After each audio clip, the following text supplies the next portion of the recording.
అంటే కాంగ్రెస్లో పదవులు రావాలంటే ఎవరో ఒకళ్ళని నమ్ముకోవటం 100%. రాజశేఖర రెడ్డి గారికి కూడా ఉందా? ఒక రాజశేఖర రెడ్డికి ఎక్సెప్షన్. ఎందుకలా అంటారు? నేను ఈరోజు కూడా చెప్తా, రాజశేఖర రెడ్డి బతుకుంటే మాత్రం ఈ రాష్ట్రం విడిపోయే ప్రసక్తి లేదు. పవన్ కళ్యాణ్ గారి జనసేన అతను చేసే విధి విధానాల వల్ల నేను ఒక విధంగా పవన్ కళ్యాణ్ ఫ్యాన్ అయినానని చెప్పుకోవడానికి గర్వంగా ఉంది. అంతకుముందు చిరంజీవి ఫ్యాన్ నేను.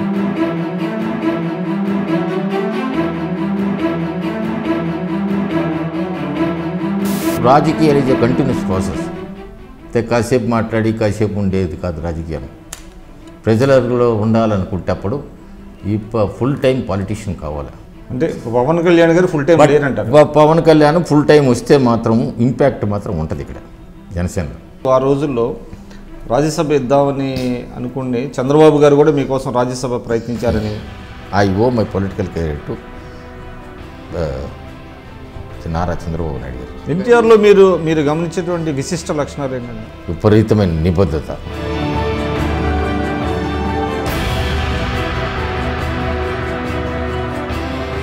నీకు కొంచెం ముందర పోతే రక్తం కారుతా ఉంది. నేను పైకి వెళ్ళా చొరవ తీసుకుని పోయి చూసా, ఏదో అనపోతే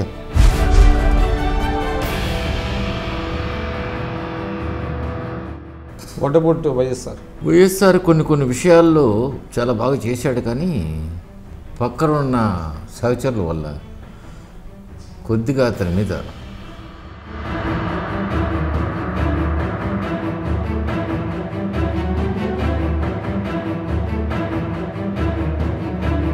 సరే మీరు చెప్పండి. అంటే రాష్ట్రం విడిపోయిన తర్వాత అటు తెలంగాణ ఇటు ఆంధ్రప్రదేశ్, ఎస్పెషల్లీ ఆంధ్రప్రదేశ్లో ఈ కులాలకి సంబంధించినటువంటి కుమ్ములాటలు ఎక్కువైనాయి, కుల ఫీలింగ్లు ఎక్కువైపోయినాయి. రాజకీయ పార్టీల కారణం వాళ్ళ స్వార్థం కోసంగా కులాల మధ్య చిచ్చు పెడుతున్నారంట. సో దీనికి ఏంటి మరి పరిష్కారం? అంటే ప్రజా చైతన్యం రావాల్సిన అవసరం ఉంది. ప్రజా చైతన్యం కావాలి. ఆ ప్రజా చైతన్యం పవన్ కళ్యాణ్ వల్ల వస్తుందనే నమ్మకం నాకుంది. జగన్ గారి పనితీరు ఎలా ఉంది యాజ్ ఏ అపోజిషన్ పార్టీగా? జగన్ గారి పరిస్థితి కొన్ని విషయాలు నాకు అసలు ఏం అర్థం కావడం లే. ఆయన మనస్తత్వం ఎవడన్నా ఆర్గ్యుమెంట్ పెడితే నేను ముఖ్యమంత్రి అయిన తర్వాత నీ సంగతి తెలుస్తాను అంటాడు. ఈ ముఖ్యమంత్రి ఏంటంటే ప్రజలు Rajasekhar Reddy is not like that. After 30 years of hard work ఈ బికెమ్ ఏ చీఫ్ మినిస్టర్. పాత ఎర్రటి ఎండలో రాజమండ్రి పోయేటప్పుడు పట్టలో నుంచి సగలు వచ్చినాయి, రక్తం వచ్చేటట్టు. కానీ మీరు సెల్ఫ్ కంటెంట్ అంటున్నారు, బట్ కాంగ్రెస్లో you want to remain in the Congress party or you want to come out of the? కాలం నిర్ణయిస్తుంది. సో పవన్ కళ్యాణ్ గారు పిలిస్తే వెళ్తారా, లేకపోతే పవన్ కళ్యాణ్ గారికి వెళ్ళి మీరు పనిచేస్తానని ఏమన్నా చెప్పే అవకాశం ఉందా? జనసేనకు ఆకర్షితులు అయ్యేదానికి అవకాశం ఉంది.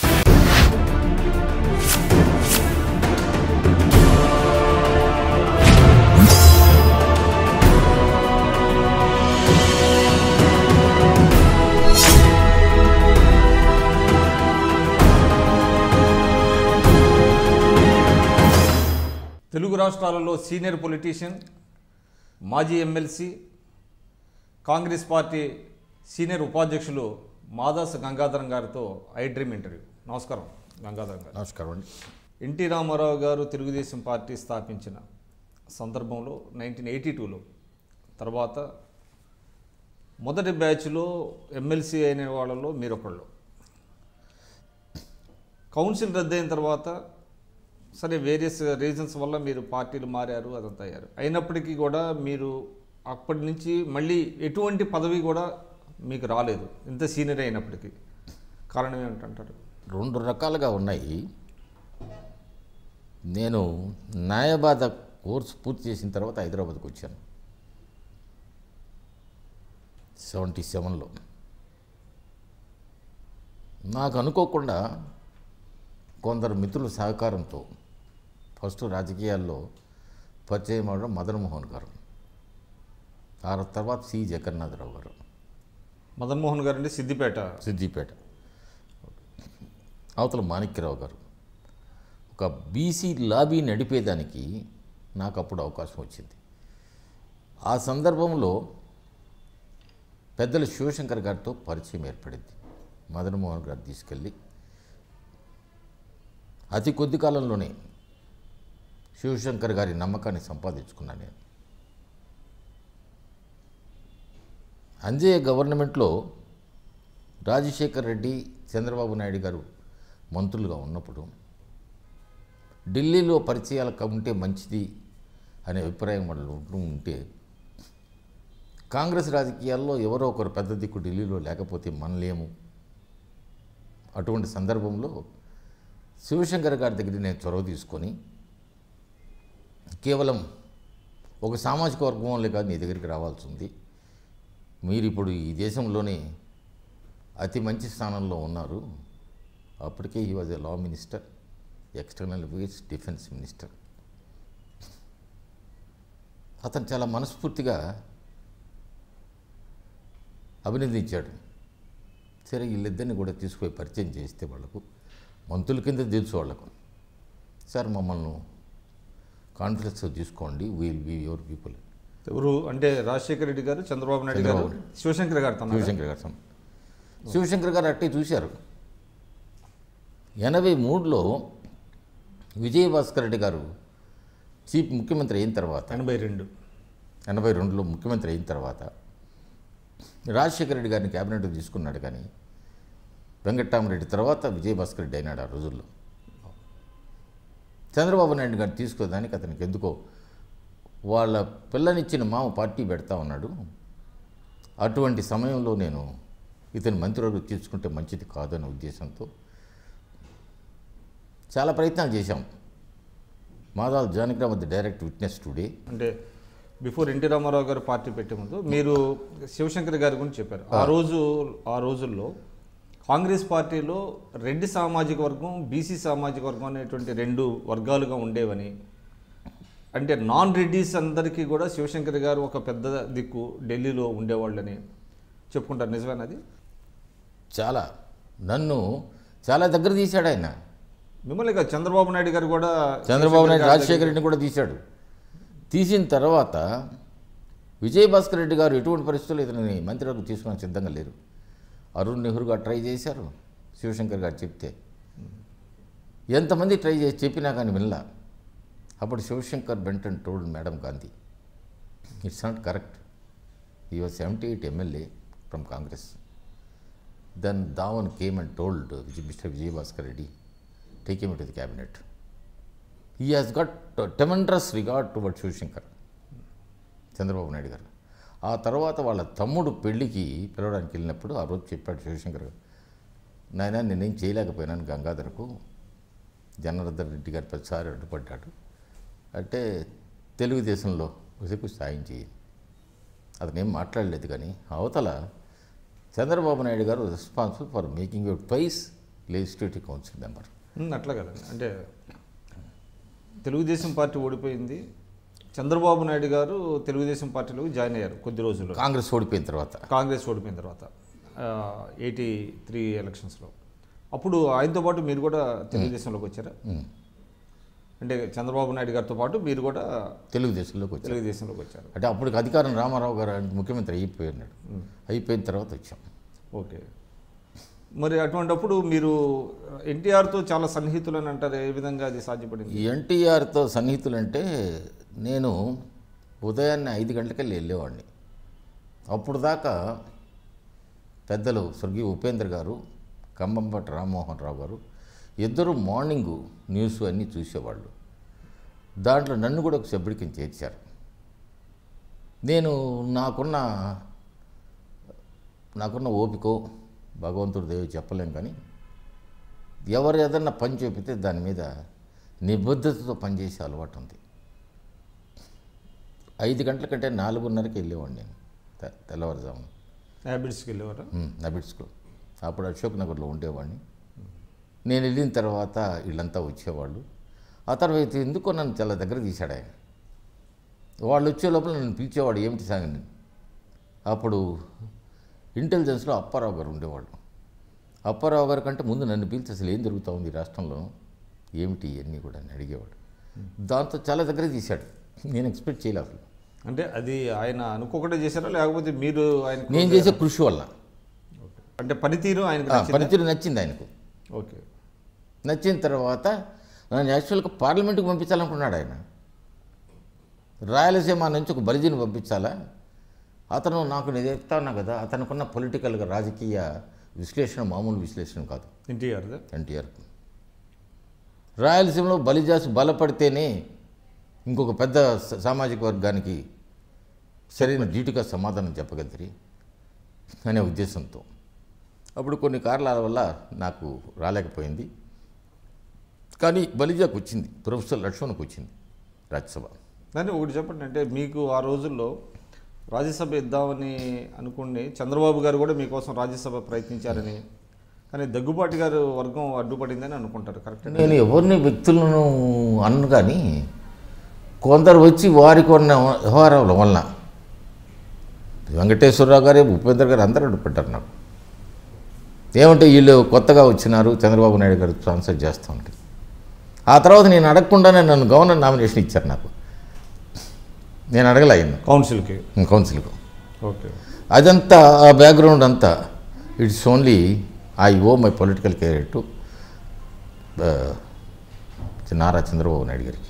అంటే లేటెస్ట్ స్టేజ్లో మొదట శివశంకర్ గారు, తర్వాత చంద్రబాబు నాయుడు గారు మీకు అంటే మీ పొలిటికల్ కెరీర్కి దోహదం చేశారంటారు. చెప్పండి, అప్పుడు ఎన్టీ రామారావు గారు కౌన్సిల్ని రద్దు చేయడానికి కారణాలు ఏంటి?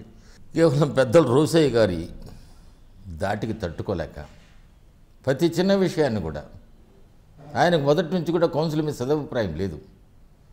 చాలా రోజుల తర్వాత అసలు కౌన్సిల్ నామినేట్ చేశారు. ముఖశీర్ష గారు, కీర్తిశేషు ముఖశీర్ష గారు అధ్యక్షుడిగా ఉండేవాడు. ఇది కరెక్ట్ కాదు, ఈ 2 విభాగాలు ఉంటేనే ఈ 2 విభాగాల్లో పని జరుగుతుంది అనే ఉద్దేశంతో అతను కన్విన్స్ చేశారు. అప్పుడు ఆ స్టేజ్లో ఇతను చేశారు. ఫస్ట్ చేసి నన్ను, యాదగిరిని, గేట్ల జనార్దన్ రెడ్డి, వెంకటస్వామి వీళ్ళందరినీ కూడా నన్ను గవర్నర్ నామినేషను వాళ్ళందరినీ మామూలుగా 3 స్థానాలకు సరిపోయింది. గవర్నర్ మేడ్చల్ ఉమా వెంకటరామరెడ్డి గారు ఎమ్మెల్యే కింద ఎలక్ట్ అయితే ఆ ఖాళీ ఉండింది 1 year 3 months. ఆ 3 months అయిపోయిన తర్వాత నన్ను అప్పుడు చేయలేఆయన. అంటే ఒక టాక్ ఉందండి, అంటే అప్పట్లో ఈనాడు పేపర్లో పెద్దల సభలో గలాబా అనేటువంటి ఒక వార్త రావటం, అప్పుడు వీళ్ళందరూ కలిసి కొంతమంది బోయి భీమన్న గారు వీళ్ళందరూ కలిసి రామోజీరావు గారిని సమన్ చేయడానికి ట్రై చేస్తే ఆయన కొంత రామారావు గారి మీద ప్రివేల్ అయ్యి కౌన్సిల్ రద్దు చేయించారు అనేటువంటిది ఒక టాక్ ఉంది. అది ఒక కారణం మాత్రమే. కౌన్సిల్లో he was not comfortable NTR. ప్రతి చిన్న విషయాన్ని కూడా మొదటి నుంచి కౌన్సిల్ మీద అతనికి అభిప్రాయం లేదు. ఎన్నికల్లో అతను తెలుగుదేశం పార్టీ పెట్టినప్పుడు ఈ కౌన్సిల్ కానీ రాజ్యసభ కానీ ఇవి ఉండాల్సిన అవసరం లేదు అని చెప్పి వేరే భాషను కూడా చెప్పాడు. అంటే రద్దు చేస్తామని కూడా చెప్పారా? మొదటి నుంచి వారి మీద సదుద్దేశం లేదు అతనికి. అవతల ఈ చైర్మన్ గారు గట్టిగా ప్రివైల్ అయ్యేటప్పటికి కాదని చెప్పలేకపోయినాడు. ఈ రామోజీరావు కూడా ఒక అంశం, అది కూడా ఒక భాగమే కాదు, పూర్తి అంశం అది కాదు. మొదటి సదుపాయం లేదు, దానివల్ల కౌన్సిల్ అతనికి అసెంబ్లీ అనేటప్పుడు ప్రజల చేత ఎన్నుకోబడతారు, వీళ్ళు మేధావులైన వాళ్ళు ప్రజల చేత తిరస్కరింపబడితే లోపలికి వస్తారనే అభిప్రాయం ఉంది. సో అప్పుడు మీకు కౌన్సిల్ రద్దయిన తర్వాత ఎవరైతే మీ స్థానాలు కోల్పోయారో మరి వాళ్ళకి మళ్ళీ రాజకీయ పునరావాసం కల్పించలేదా? కొందరికి కల్పించారు. రావు గోపాలరావు మొదటి సభ్యుడు, అతనికి రాజ్యసభ 2 years ఏదో ఖాళీ వస్తే దాన్ని గెలిపించాడు. నాకు ఈ కౌన్సిల్ వెళ్ళిన తర్వాత అనుకోకుండానే ఈ భాస్కర్రావు ఎపిసోడ్ రావడం, భాస్కర్రావు ఎపిసోడ్ వచ్చిన తర్వాత మళ్ళీ రెండోసారి ఎన్నికలకు పోవడం, శ్రీనివాసరెడ్డి మీద లేనిపోని అబాండాలు వేసి నెల్లూరు జిల్లా నాయకులు ఆయన దృష్టిలో చెడ్డవాడు చేయడం, అతను నెల్లూరు పోయే టైంలో వరంగల్లో అతన్ని డ్రాప్ చేయడం. నేను శ్రీనివాసరెడ్డితో లోకల్ లీడర్స్తో అందరితో బాగుండేవాడిని. మీది నెల్లూరు జిల్లా కాబట్టి ఏ నియోజకవర్గం? ప్రస్తుతానికి వెంకటగిరి నియోజకవర్గం, అంతకుముందు ఆత్మకూరు నియోజకవర్గం. సో మీరు శ్రీనివాసరెడ్డి గారికి బాగా క్లోజ్గా ఉండేవాడు? చాలా దగ్గర అనుచరుడి కంటే ఉండేవాడిని. ఓకే, క్లోజ్ని కూడా చెప్పను, కానీ అనుచరుడు అంటే ఆయన ఒప్పుకోడు, కానీ నన్ను చాలా బాగా చూశాడు అతను. ఉద్యమం నడిపాడంటే నా వల్ల నడిపాడు అతను. 11 నెలలు ఉద్యమం నడిపితే ప్రతి మండలంలో మీటింగ్ పెట్టాము మేము. సో ఆ విషయాల తర్వాత అంటే ఇప్పుడు ఎన్టీ రామారావు గారికి శ్రీనివాసరెడ్డి గారికి డిఫరెన్సెస్ వచ్చినాయి, కారణం ఏంటి? అతను కూడా మరొక భాస్కర్రావు అవుతాడు, అవినీతి పరుడైనాడు అని చెప్పి అతని మీద పితూరులు చెప్పారు ఆ రోజుల్లో ఎన్టీఆర్కి. ఎవరు? మీ నెల్లూరు జిల్లా నాయకులు. కానీ శ్రీనివాసరెడ్డి గారికి చాలా అంటే ఒక మంచి పేరు ఉంది కదా ప్రజలలో. ఈ రోజుకి కూడా ఏసీ సుబ్బారెడ్డి తర్వాత మంచి పేరు ఉన్నదంటే బెజవాడ గోపాలరెడ్డి, ఏసీ సుబ్బారెడ్డి కోలో వారికంటే కూడా ప్రజలతో నిత్య సంబంధాలు కలిగిన వ్యక్తి.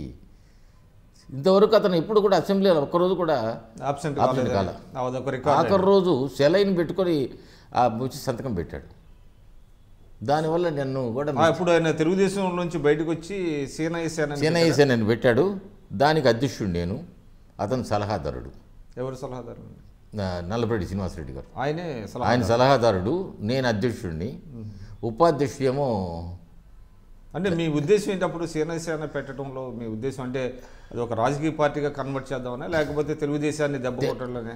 మాకు ఉన్న చరిత్ర ఇటువంటి పరిస్థితుల్లో మేము బయటికి రావాల్సి వచ్చింది, ఇక్కడ జరుగుతున్న వ్యవహారాలు ఏంది అనేది రాష్ట్రం అంతా వివరించేటప్పటికి ఎక్కడ మీటింగ్ పెట్టినా చాలా తక్కువ ఎఫర్ట్తో జనం విపరీతంగా వచ్చారు. నిజాం కాలేజీ మీటింగ్ పెడితే ఎఫర్ట్ లేకుండా, అది కూడా అతనికి టైమింగ్ తెలుసు ఇప్పుడు పెడితే మంచిదని, 5 గంటలు ఇప్పుడు పెట్టాడు సెక్రటేరియట్ వదిలిన రోజు. నిజామాబాద్లో మీటింగ్ పెడితే విపరీతంగా వచ్చారు. వరంగల్లో, కరీంనగర్లో, నెల్లూరు అంటే మా సొంతది, కడపలో వాటికన్నిటికి కూడా సహకారం అందించిన వాళ్ళు కాంగ్రెస్ వాళ్ళే. రాజశేఖర రెడ్డి ఫాదర్, అనంతపురంలో దివాకర్ రెడ్డి తమ్ముడు ప్రభాకర్ రెడ్డి, ఉత్తరాంధ్రలో దోనంరాజు సత్యనారాయణ, విజయనగరంలో వాసిరెడ్డి వరదారామరావు, శ్రీకాకుళంలో గౌతులచ్చన్న కొడుకు శివాజీ. వీళ్ళందరూ ఎవరికక్కడు వెనకైతే ఎందున్నది అంతా కాంగ్రెస్ వాళ్ళే. అందరు సహకారం అందించేప్పుడు విపరీతంగా జనం వచ్చారు.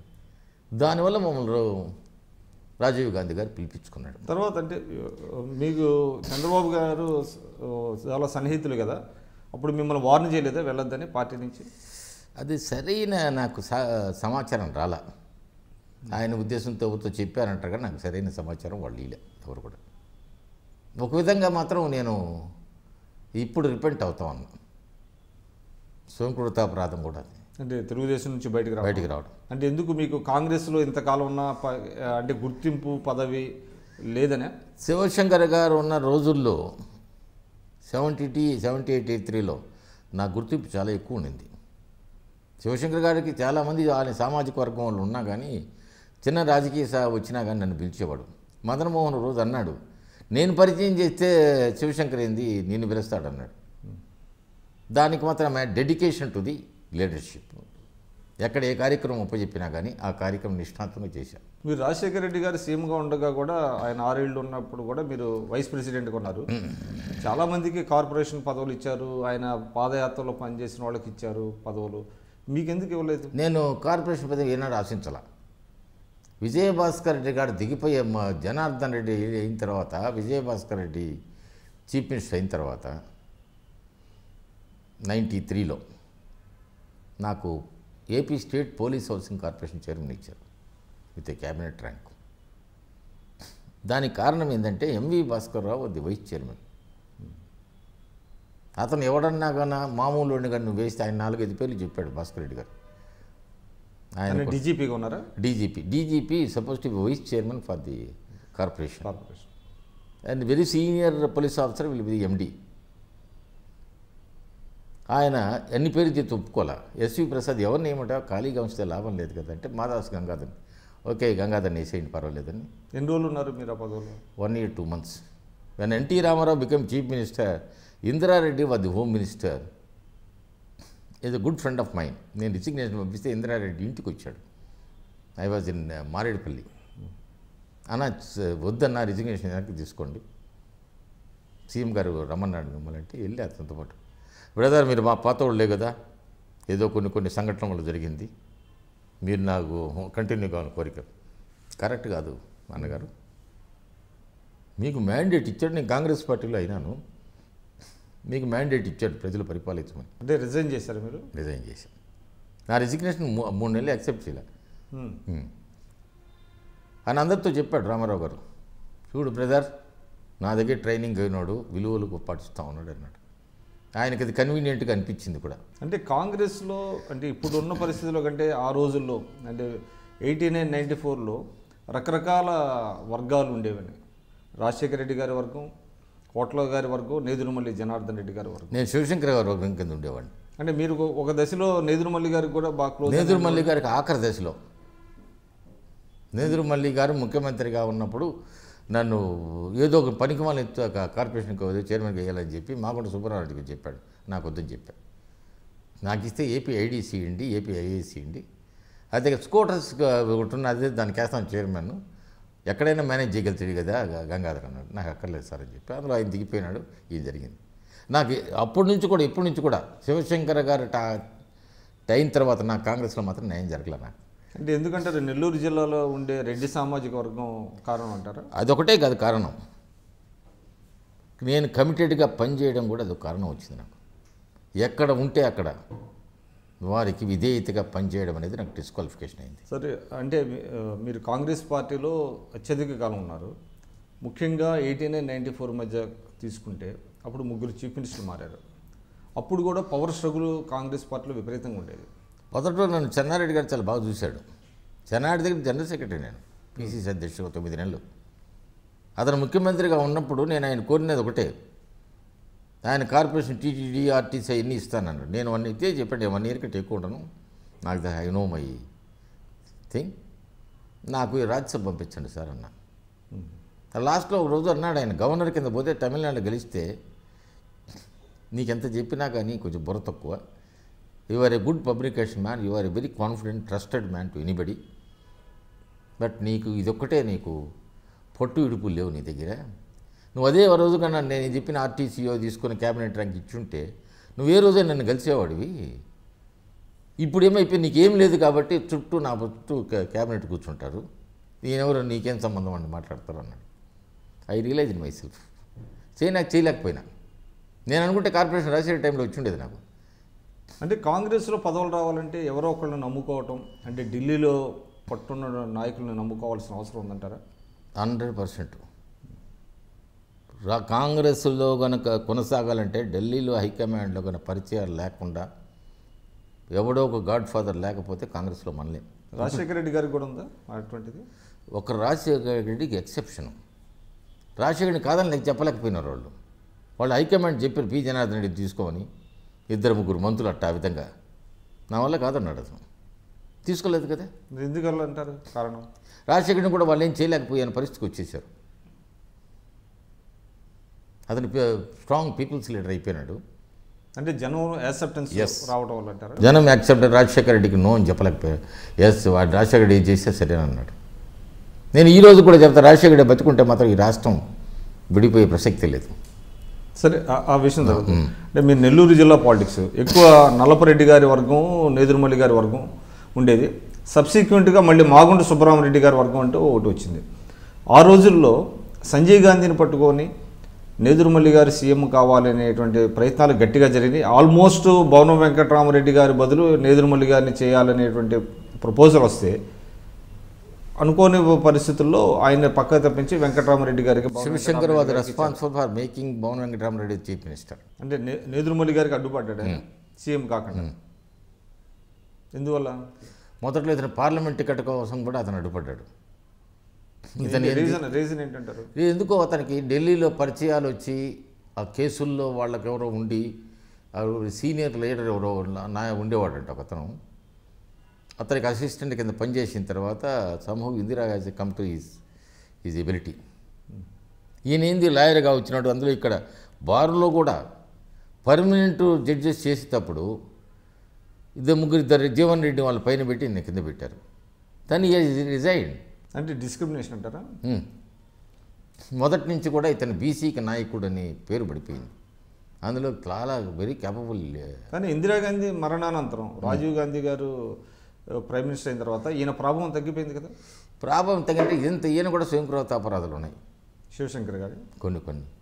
అప్పుడు ఎన్డీఏ చంద్రబాబు నాయుడిని కలవడం, అంటే విపి సింగ్ సారథ్యంలో ఇదేనా నేషనల్ ఫ్రంట్ అంటారా? రాజీవ్ గాంధీ టైంలో కూడా ఎంత ప్రాబ్లం తగ్గలా, ఇందిరాగాంధీ దగ్గర ఉన్నంత లేకపోయింది అంతే. చనువు అంటే అప్పుడు ఆయన క్వార్టర్ డిఫరెంట్గా ఉండేది కదా. ఆయన పక్కన అరుణ్ నెహ్రూలు వీళ్ళంతా ఉండేది, సతీష్ శర్మలు వీళ్ళందరూ కూడా. సో అప్పుడు ఆయన కాంగ్రెస్లో బాగా తగ్గటం, తర్వాత ఆయన తెనాలి కూడా పంపించినట్టున్నారు కదా. అంటే తెలంగాణ వాడు అయినప్పటికీ తెనాలి గెలిచాడు కదా ఆయన ఒకసారి. గెలిచినప్పటికీ అక్కడికి పంపటం ఇదంతా అంత రీషఫుల్ చేయటం అనేటువంటిది మొదటి నుంచి కూడా అతనికి రెడ్డి సామాజిక వర్గం వ్యతిరేకంగా ఉండింది కాంగ్రెస్లో. రెండోది జనార్దన్ రెడ్డి తన చీఫ్ మినిస్టర్ కాలేకుండా అయిపోయినాడని చెప్పేసి. కానీ మీరు ఒకటి అనుకుంటారా, భవనం వెంకటరామరెడ్డి గారిని పెట్టడం అనేటువంటిది అంటే వాళ్ళు చేసిన తప్పిదమని? ఆ రోజుల్లో? తప్పిదమంటే అప్పుడు జనార్దన్ రెడ్డి విషయంలో వచ్చేటప్పటికి Bhavanam Jayaprada was belongs to one community, Venkatrama Reddy one community. Venkatrama Reddy has got that capability thing. Once he sits with you, you will convince that he is the leader of this country, not only Andhra Pradesh. అంటే ఈయన రెడ్డి సామాజిక వర్గం, ఆమె కమ్మ కమ్మ సామాజిక వర్గం plus ఇతని capability capabilities ఇవన్నీ కలిసి ఆయన్ని ముఖ్యమంత్రి చేసే శివశంకర్ గారు అండతాం. కానీ ఆయన he could not long last. He could not continue. మళ్ళీ ఆయన్ని తీసి మళ్ళీ కోట్ల గారిని పంపించాల్సిన పరిస్థితి వచ్చింది. సరే, ఇప్పుడు మీరు చెప్పారు ఇంతకుముందు అంటే శివశంకర్ గారు దురదృష్టవశాత్తు ఇటీవల కాలంలో ఆయన మరణించారు. అప్పుడు కూడా ఏం చెప్పాడు అతను వచ్చి, చంద్రబాబు నాయుడు గారు వచ్చి చూసి అయిన తర్వాత నేను ఊరికి మెసేజ్ పెట్టా, ఎవడో మీ పోటీ మిత్రుడి దగ్గర, చాలా కావాల్సి ఉన్నాడు అతనికి అని. ఆమె ఎవరికి తెలియదు సర్రని వచ్చేసి ఆమె దగ్గర చాలాసేపు కూర్చొని, నాకు చాలా సన్నిహితుడమ్మా ఆయన, నేను చాలా రుణపడి ఉంటామని ఆయన వైఫ్తో చెప్పినాడు. చంద్రబాబు గారు చెప్పారు అంటే కన్సోల్ చేయడానికి వచ్చినప్పుడు శివశంకర్ గారి గురించి చెప్పారు.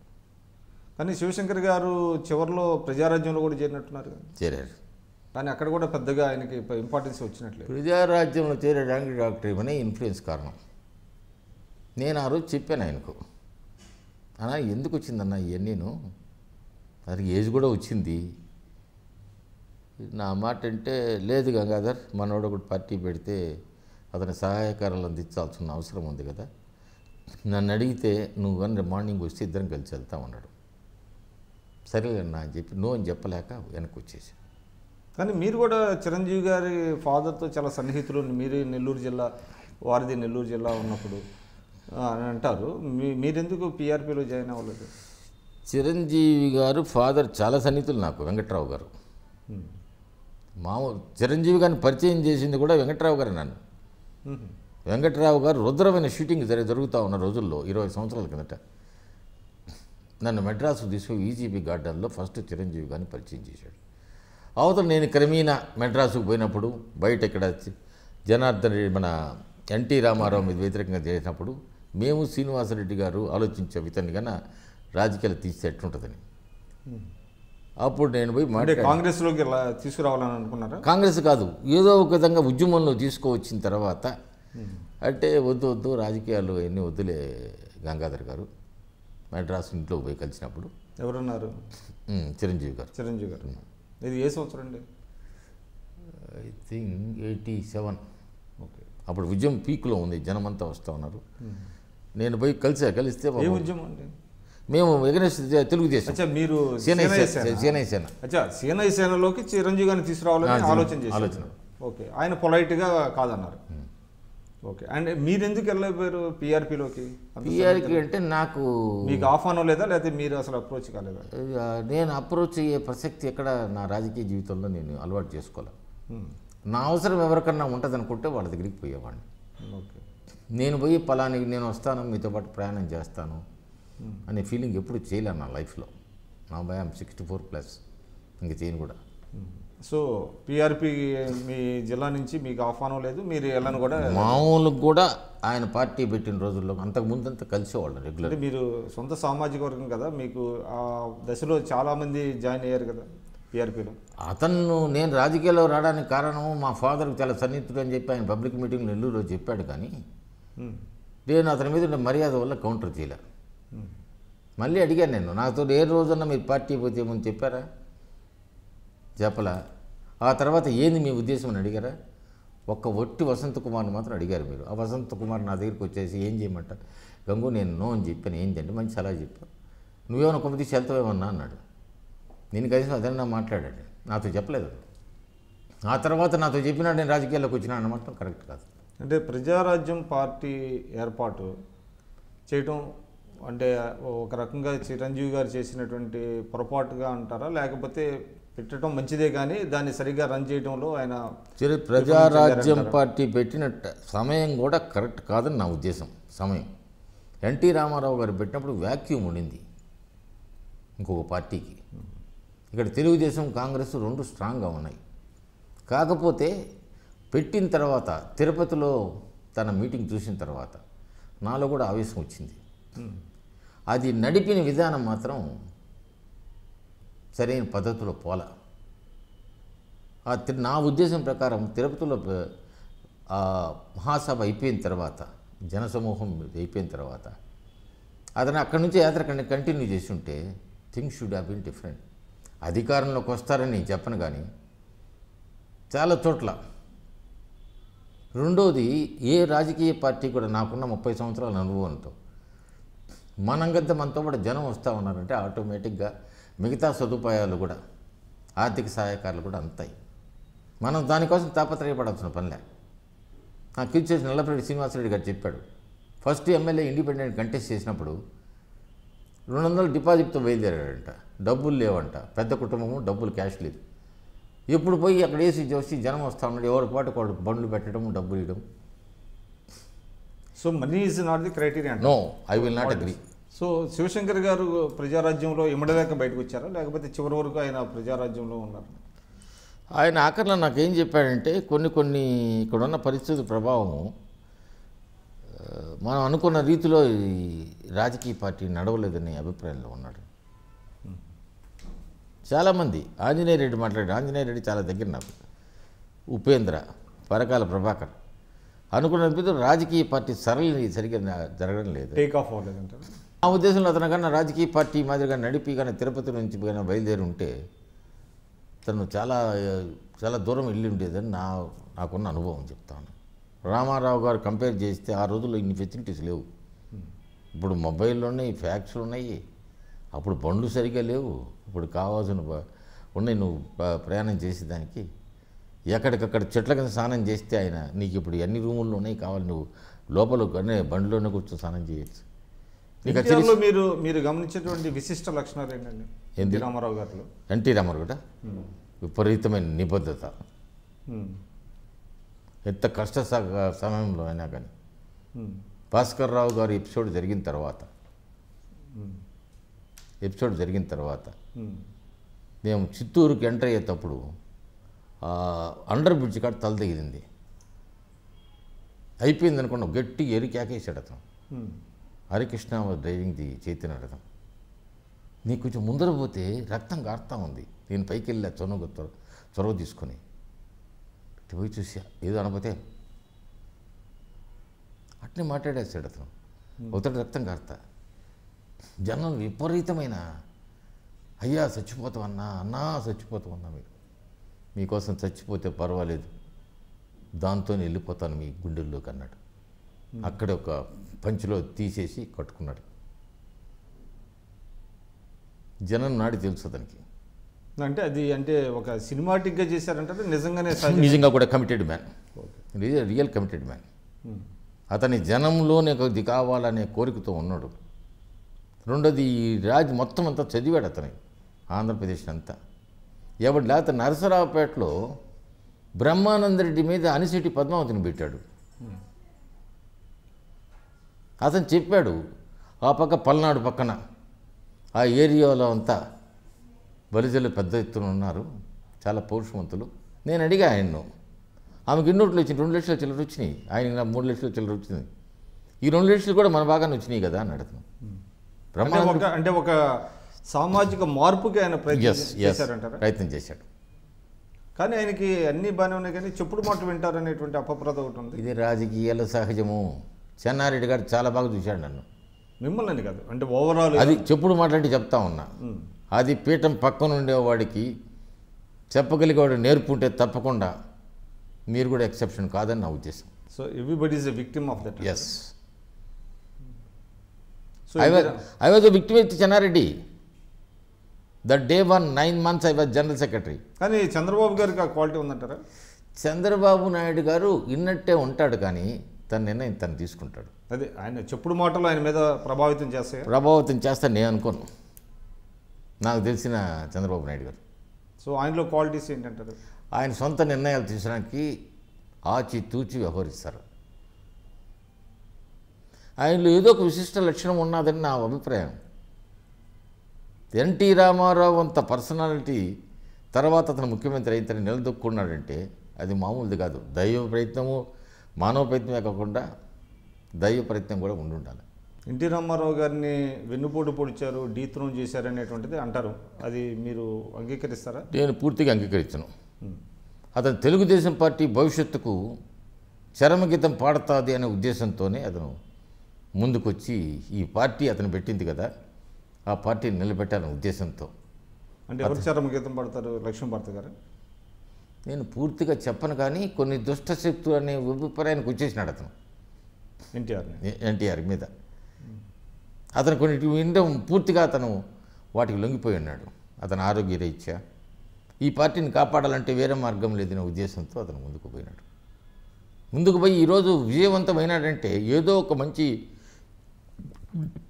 నిగూఢమైన క్వాలిటీ ఉండాలి కదా. క్వాలిటీ లేకపోతే అంత సక్సెస్ కాలేదు కదా. సో మీరు చంద్రబాబు గారికి సన్నిహితులు, కాంగ్రెస్లోకి వెళ్ళారు, అంటే సేనాకి వెళ్ళి సబ్సిక్వెంట్గా కాంగ్రెస్కి వెళ్ళారు. మరి చంద్రబాబు నాయుడు గారు సీఎం అయిన తర్వాత తిరిగి తెలుగుదేశంలోకి ఎంటర్ అవ్వాలనేటువంటి ఆలోచన రాలేదు మీరు? ఎందుకు అప్పుడు నేను చంద్రబాబు నాయుడు గారు ముఖ్యమంత్రి అయిన తర్వాత ఎందుకు కలగల నాకు అంటే దానికి 2-3 కారణాలు ఉన్నాయి. ఆయన ఏమన్నా కానీ గట్టిగా రమ్మని ఉంటే పోయి ఉండేవాడిని, ఏమన్నా అది చెప్పలేను. నేను కూడా ప్రయత్నం చేయలే. కానీ మీరు లాయల్టీస్ తరచుగా షిఫ్ట్ చేస్తూ ఉంటారు. ఒక దశలో మీరు చంద్రబాబు గారికి క్లోజు, తర్వాత సీనయ్య గారికి అంటే శ్రీనివాసరెడ్డి గారికి, తర్వాత నేదురుమల్లి గారికి, తర్వాత మాగుంట సుబ్బరామరెడ్డి గారికి, ఈ విధంగా మీరు లాయల్టీస్ అంటే చాలా స్వల్ప వ్యవధిలో లాయల్టీస్ షిఫ్ట్ అవటం చేయటం వల్ల మీరు రాజకీయంగా నిలదొక్కోలేదు అనే భావన ఉందా? నేను అది పూర్తిగా ఒప్పుకోను, కానీ నన్ను ఎవరైతే దగ్గర తీశారో వారితో నేను ఉండేదానికి సహజంగా సిద్ధమయ్యాను. అది కొంచెం మీరు చెప్పినట్టుగా కొన్ని నాకు స్వయంకృతాపరాధాలు కూడా ఉన్నాయి. I also admit. అంటే రాజకీయాల్లో కన్సిస్టెంట్గా ఎవరో ఒకళ్ళు నమ్ముకొని ఉండాల్సిన అవసరం ఉందంటారా? శివశంకర్ గారు వచ్చిన తర్వాత, తెలుగుదేశం వచ్చిన తర్వాత దాంట్లోనే కంటిన్యూ అయ్యి ఉండాలి. శివశంకర్ గారు అయిపోయి చంద్రబాబు నాయుడు గారు బయటకు వచ్చిన తర్వాత వారితో పాటు ప్రయాణం చేశారు. ఆ తర్వాత నన్ను శ్రీనివాసరెడ్డి గారితో దోషని చెప్పారు, టీవీలో చెప్పారు. శ్రీనివాసరెడ్డితో పాటు ఈయన కూడా సాగనంపుతా ఉన్నాం. మాక కాగితాలు రాలా. అప్పుడు కానీ నేను కానీ మీరు చెప్పినట్టుగా కన్సిస్టెంట్గా నిలబడి ఉంటే things should have been different.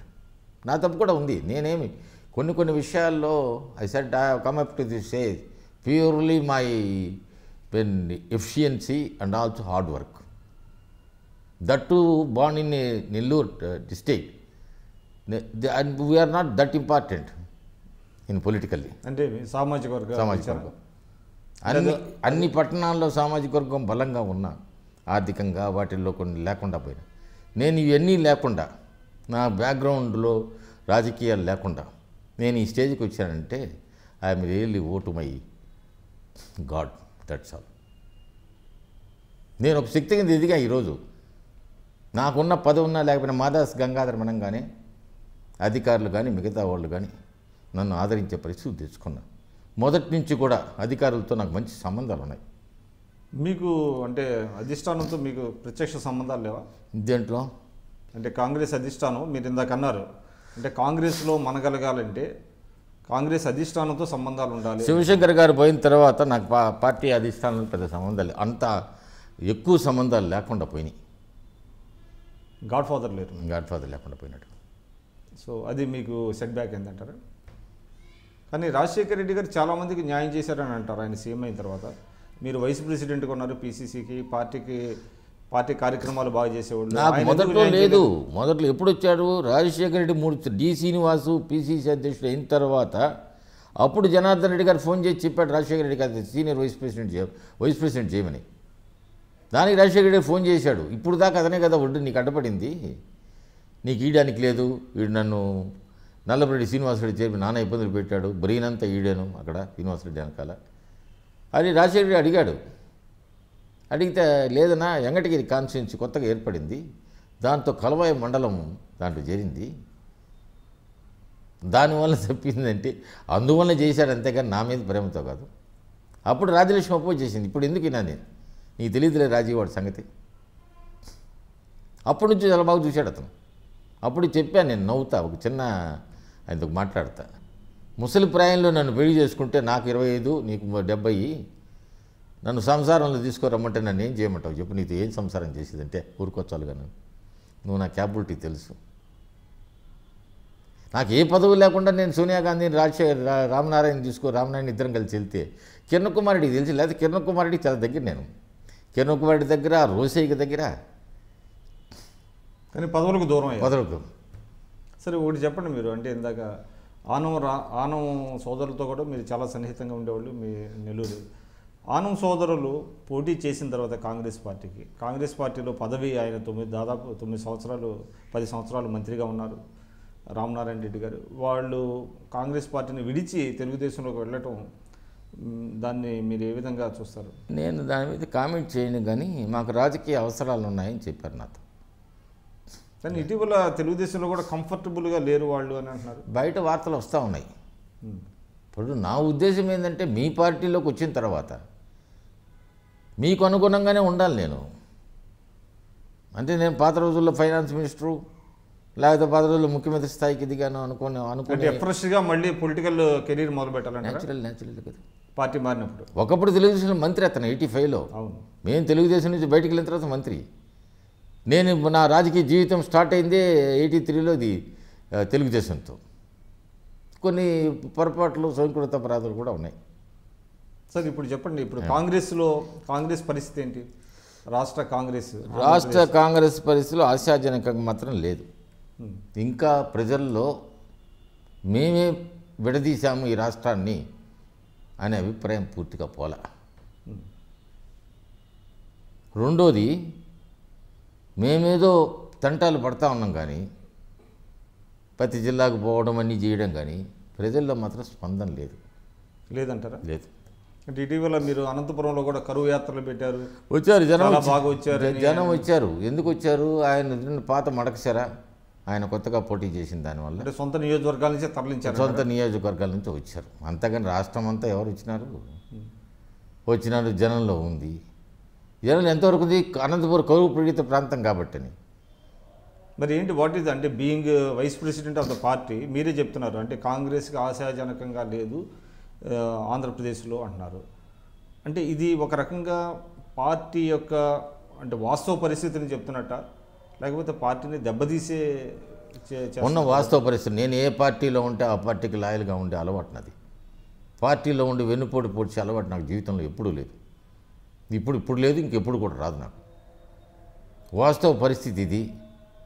ఇంకా ఢిల్లీలో కూర్చునేసి దీన్ని రాజకీయం చేయాలని కొందరు పెద్దలు చేయడం నేను కరెక్ట్ కాదు. ఇంకా ఆ రోజులు అయిపోయి ఫ్యూచర్ ఉందంటారా? అట్లీస్ట్ ఇన్ ద నియర్ ఫ్యూచర్లో కాంగ్రెస్ పార్టీ భవిష్యత్తు నాకేమో కనుచూపు మేరలో మాత్రం కనపడడంలే. అంటే కొంతమంది నాయకులు కూడా వెళ్ళిపోతారు అనేటువంటిది కూడా కనుచూపు మేరలో ఎందుకు కనపడడం లేదంటే, ప్రజల్లో ఉండే నాకు చాలా గ్రామాల్లో కావాల్సినంత మంది స్నేహితులు ఉన్నారు, అనుచరులు అన్నాను నేను, స్నేహితులు. వాళ్ళ మాటల్లో కూడా ఎటువంటి పరిస్థితుల్లో కూడా ఇక్కడ దీనికంతా నాకు కనపడలే, ఆశాజనకంగా కనపడలే. పాపం అధ్యక్షుడు రఘువీరారెడ్డి గారు మాత్రం చాలా కష్టపడతా ఉన్నాడు.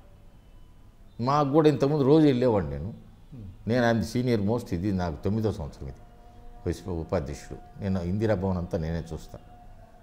ఎవరి జిల్లా వాస్తవ పరిస్థితిని మీ అధిష్టానం దృష్టికి తీసుకెట్టలేదు మీరు? వాళ్ళు ఇనే పరిస్థితులు కూడా లేరు. ఎంతసేపటికి కూడా వాళ్ళే కాదు, ఇక్కడ ఉండే కొందరు ఆఫ్ ది రికార్డు ఒక మాట చెప్తాను నేను.